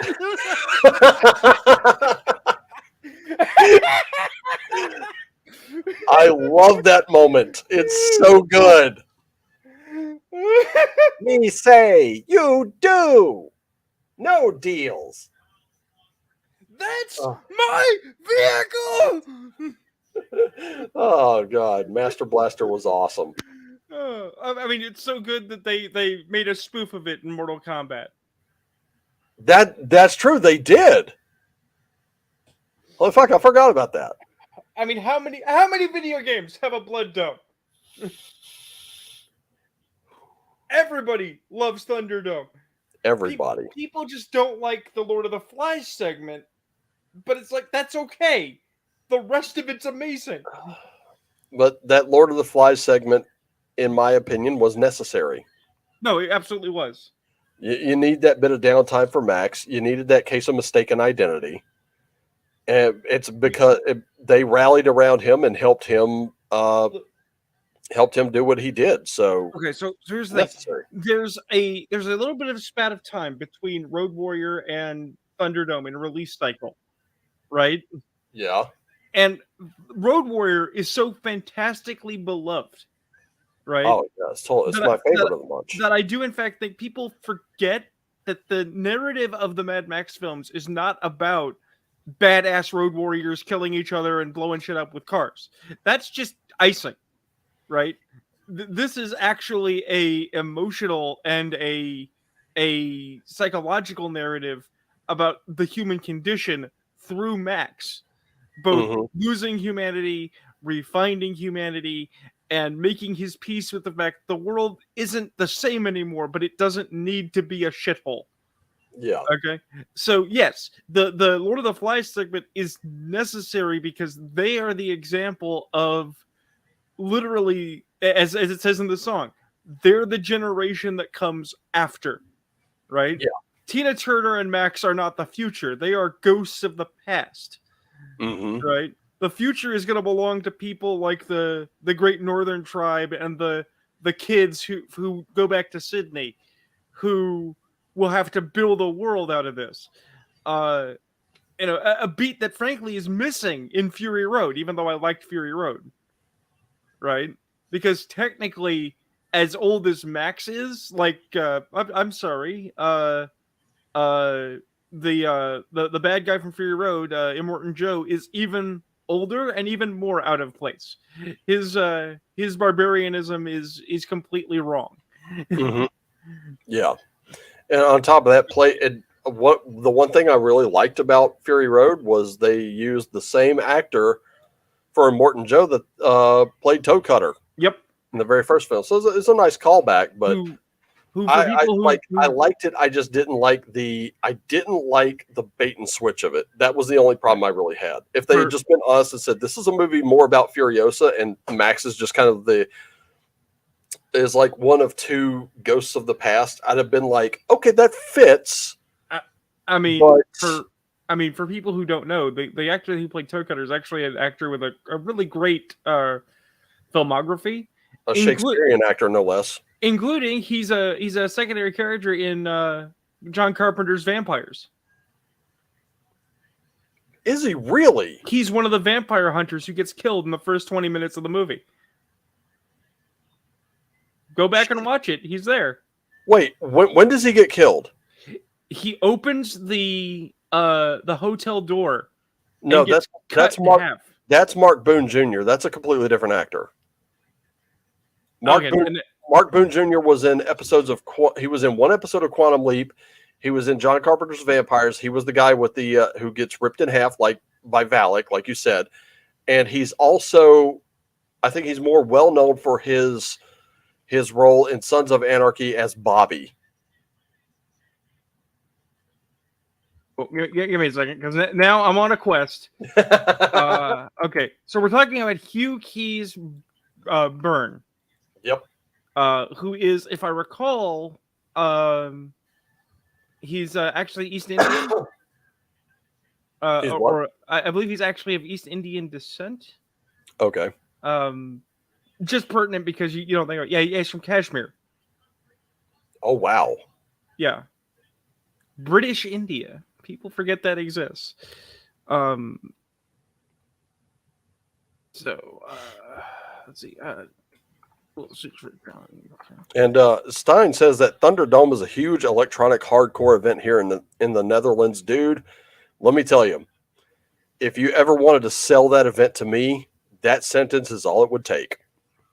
Literally, that's it. You put Thunderdome, electronic hardcore in the same sentence. That's all I need because I love me some hard electronic music. I do. Immortan Joe did nothing wrong.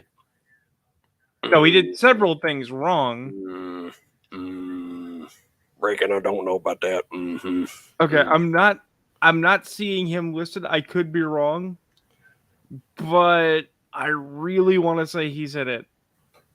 He could be uncredited. That happens too. Go look up Mark Boone Jr. Okay. Go look that up.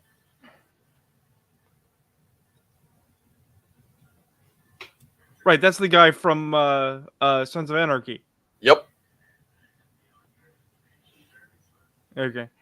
Yet again, I'm gonna. It's one of those we're gonna have to go watch the movie again. Oh no, we have to go watch John Carpenter's Vampires, whatever show we do. Oh, he was also in Batman Begins. He played that crooked detective who. Yeah, he played Flash in Batman Begins. He's not a bad actor. He's in a couple of things. He's a badass actor though. Yeah. As a matter of fact, I remember the episode of Quantum Leap he appeared in. He had very short hair at the time, and he played a biker. When Sam leaped into that biker, and he and Sam literally had a Taekwondo throwdown, and it was really, really good. Let's see. Here we go. Oh, Thunderdome official for your consideration. Hell yeah, I'm going to go check that out after this whole thing wraps. We've been trying to wrap for like an hour. That has not been successful, but I don't think I don't think one more hour of us just fucking around is going to really matter. I think it's going to be just fine. I mean, hey, it's your show. It's your schedule. Yeah. I'm just trying to keep you on the straight and narrow. Yeah. That being said, it was a serious struggle not to make Thunderdome part of the Beyond in the Derelict City. But it didn't fit for a vampire book. Maybe if I get around to doing that werewolf book, Werewolf Thunderdome in the Wretched verse. Actually, I've given some thought to. I would love a Thunderdome type of thing for an RPG, whether it's player versus player or GM's NPC versus player. Sort of like just a gladiatorial arena. I mean, that Thunderdome is basically that concept. I mean, look, you're describing Dark Sun. Okay, and I have always said that the primary way to play Dark Sun, there are many stories to tell, but like one of the quintessential ways to do Dark Sun is work the gladiatorial circuit. Mm-hmm. And I've always argued with people about this idea. And it's like, no, man, just do the society. They're like, but why? It's like, because there's something amazing about going from city to city in the roar of the crowd and fighting life or death against wild beasts and other dudes for survival. Yeah. Right. And like, I can already see the Edgar Rice Burroughs, John Carter of Mars influence with Dark Sun that I did not see before. And the only reason I didn't see it is because I never read it. But now that I'm actually into it and I've gone through the Dark Sun material I have, because that's my first exposure to it, and I always found that setting to be a little interesting. I could definitely see that influence there. I can see a little bit of Dune. I can see it in Chalt. Well, because the thing that I think gets overlooked in a lot of RPGs, OSR guys, listen to me, is the actual societal bits, right? You're watching Thunderdome, right? And Master Blaster's gonna kill Max. He's just gonna straight up murder him in the street because he can get away with it. right? And suddenly everybody pulls guns. Now we know the fix is in, but that's not the fix, right? Right.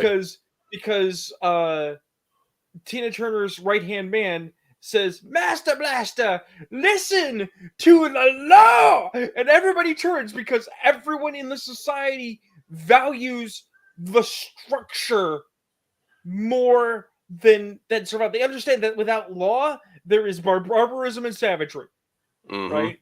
Yeah. Right?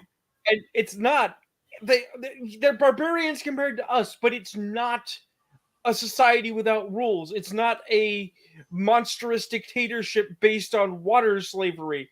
And it's literally a society based on we're going to have trade and we're going to have rules and we're going to be polite. Because the second we stop being polite, bad things happen. Do you remember the war? Do you want the wars to come back? Good. So let's be nice and use diplomacy. Yeah. Right?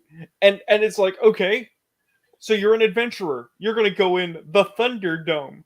Great. Why are you going in the Thunderdome? I'm a judicial champion. I get paid to kill people for the princes, and it's legal because the guy I'm fighting has every chance he might live. Yep. Yeah. And there's Now, plenty of he's that. not gonna live because I'm a badass. But And here's the thing, just the part that I listened to recently. Um, so for those of you who don't know, John Carter finds himself on Mars with the Green Martians, has to abscond and make his way over to the Red Martians, where he's then taken captive yet again. He's put into a gladiatorial arena, and he actually wins for quite a while, and then he formulates a plan of escape with someone else and has to fake being killed in the arena. So, that exists in that book, and that, like, when those parts come up, I lock in on them because they're so good. I will literally stop walking and sit down and just actively listen. But I mean, I can listen while I walk, and it's if you haven't read the Barsoom series yet, I highly recommend you do because it's so good. Like, Wolfgar, what? my metal is of your metal. And here's the thing. Like, when it comes to gatekeeping, I've been gate kept before. I've been like, back when Chatropolis was a thing. Uh, a friend of mine had told me she thought I would like the gore books, so I looked for them at one point when I finally remembered them and couldn't find them except on eBay. And we're talking paperbacks with the covers missing, going for like $300. And I'm like, nah, I don't think I'm that interested. But I saw there were chat rooms. I was like, maybe I can get a sense of what it's like from this. Oh man. And so I actually asked the room admins, is it cool if I just sit back? I'm not going to disrupt. I just want to see what goes on, because I was recommended the books. I can't get my hands on them. PDFs were a thing, but not every book had an electronic version yet. So I was like, okay, this is all I really want to do. I just want to see what it's about. And if it's for me, great. And if not, I'll just fuck off. You'll never hear from me again. But I approached them reasonably. Now, some were like, no, we don't allow that. And I was like, okay, cool. So I would go into the next room and the next. And then finally I actually found a room where they were like, oh yeah, if you, that sounds cool. If you don't want to jump in, that's fine. If you decide this is for you, though, let us know. We'll bring you in. I was like, okay, cool. So those admins who had given me permission had left, and this new admin had come in, and he was a world-class dick. And I think maybe he was still in character. I had no idea what the fucking Ubar was, but the guy was like screaming at me and, because typing in all caps, going nuts that I was even in there, and then just booted and banned me from the room. I had no means of contacting the people I had done before. So after that, I was just like, okay, well, I'm not interested. I don't know what the hell they're that defensive about. Later, I got the movies. I'm not kidding. I got both Gore and Outlaw of Gore for like $1 from this video rental joint that was closing. And I watched them and I was like, this is what they're that protective of? Okay, I'm really not interested now. And I knew a guy, one of my roomies, who was a big fan of that series. How he got into it, I have no idea. I didn't ask. but I gave them to him. I was like, here, you can have these. I did not think they were all that great.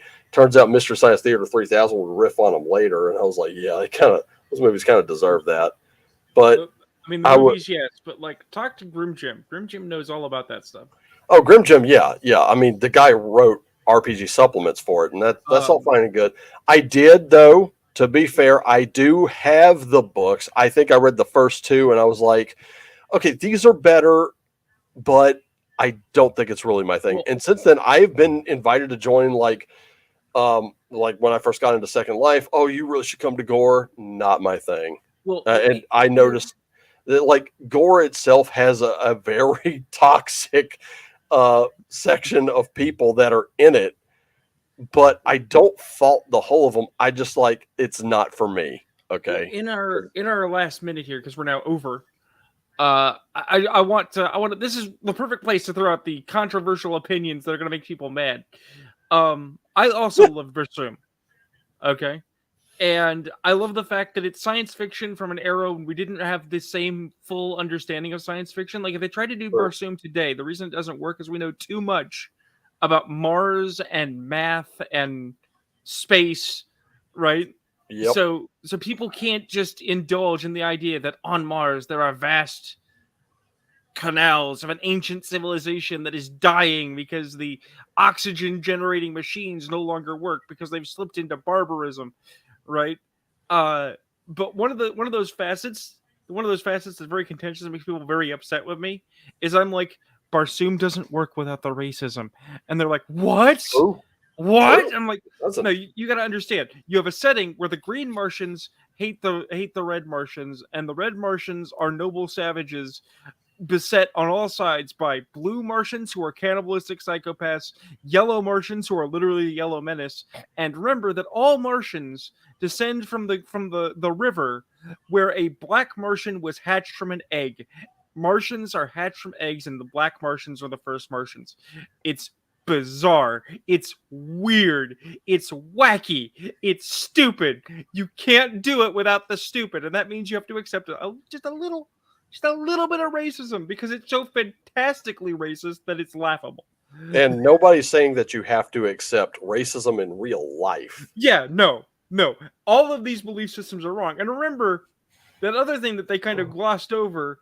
Oh yeah, John Carter was a former Confederate. Actively battling against racism. Yeah. That's the key point. Yeah, I noticed that right off the bat. And on top of that, he's an intelligent Southern gentleman, right. and it comes across for Deja Thoris as like a lovesick puppy. Right. Like, he really did lean into that. But yeah, anyway, I think that's a good stopping point. I am going to approach Bastard and see if he wants to join us. Because, like, I got to consider him the authority on Conan the Barbarian, because he did get me. He did, like, I won't say directly. He did, like, through his posts, he encouraged me to read the Robert E. Howard stories, and I did, and I'm much better off for them. I gotta thank him for that. So, anything to close out before we go?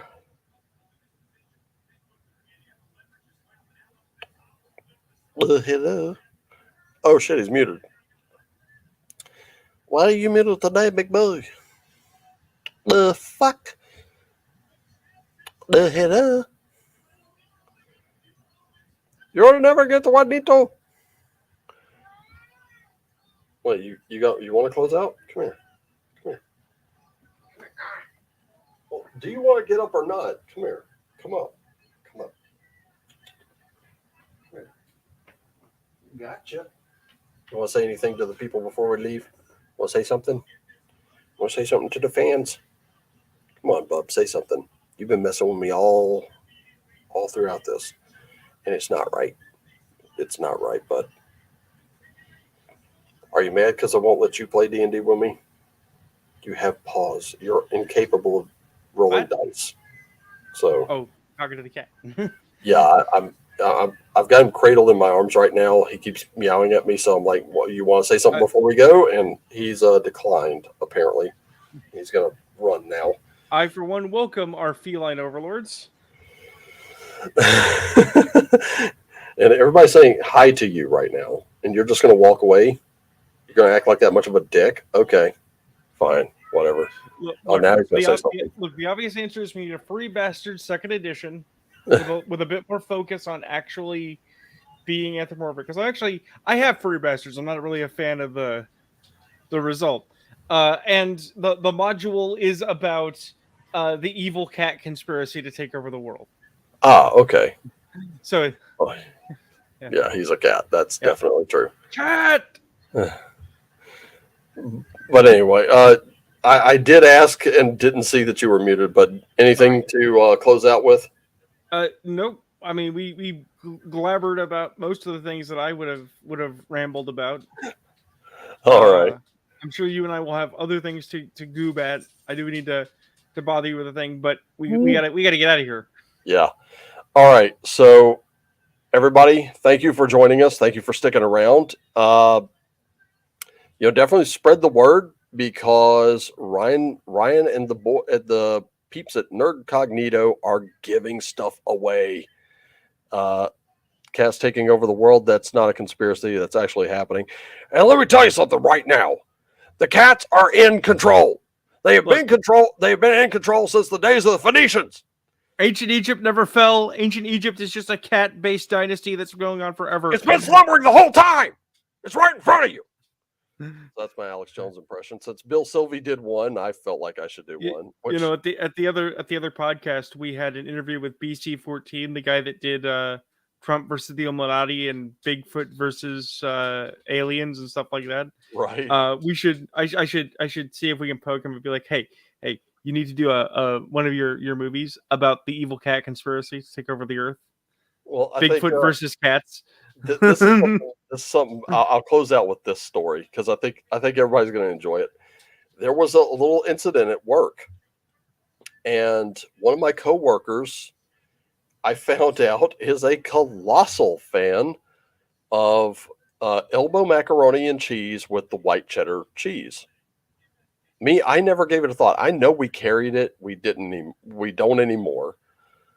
And so she was like kind of getting a little beside herself trying to find this stuff. Now we do have the white cheddar shells and cheese, but she hates that because, too much of that cheese gets into the shell and it's just gross. And I'm like, what? Because I'm a shells guy myself, but she liked that elbow macaroni with white cheddar and she couldn't find it. And now she's going to she's whipped out her phone. She's going to scour the internet looking for it and she can't find it. It's like it never existed. And she is asking all of us if we've ever seen it. And we're like, well, yeah, we've seen it, and for a minute, because it's so early on a Sunday, I'm like, this is a Mandela effect thing, isn't it? No, can't be. And so they, her and another coworker actually find it. And I just kind of broke into my Alex Jones. I was like, what you got to understand is that these globalist forces are taking away your mac and cheese. Are you gonna put up with that? Are you gonna sit there and take it? And I went nuts with it.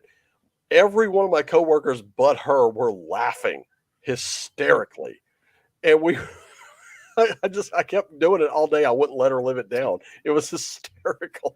So Raven, if we ever get around to playing a Wretched game, especially like Wretched Vigilantes or Wretched Darkness, you need to play Alex Jones. The Alex Jones character. Yeah. Alex Jones is on to all the conspiracies and no one will listen to him in the Wretched verse. Just like I know they've loaded my dice. I know it. And they've gotten rid of my dice. They've done it. And I'm going to tell you right now, when it comes to this world, and it comes to you messing with my dice, I will eat your ass. I will eat your ass. They've turned my dice gay. Good night, everybody. Just remember, everybody, love you all. Take care of yourselves and each other. Always play what lights you up. And as always, play on. And if somebody fucks with your dice, eat their ass. Just eat their ass.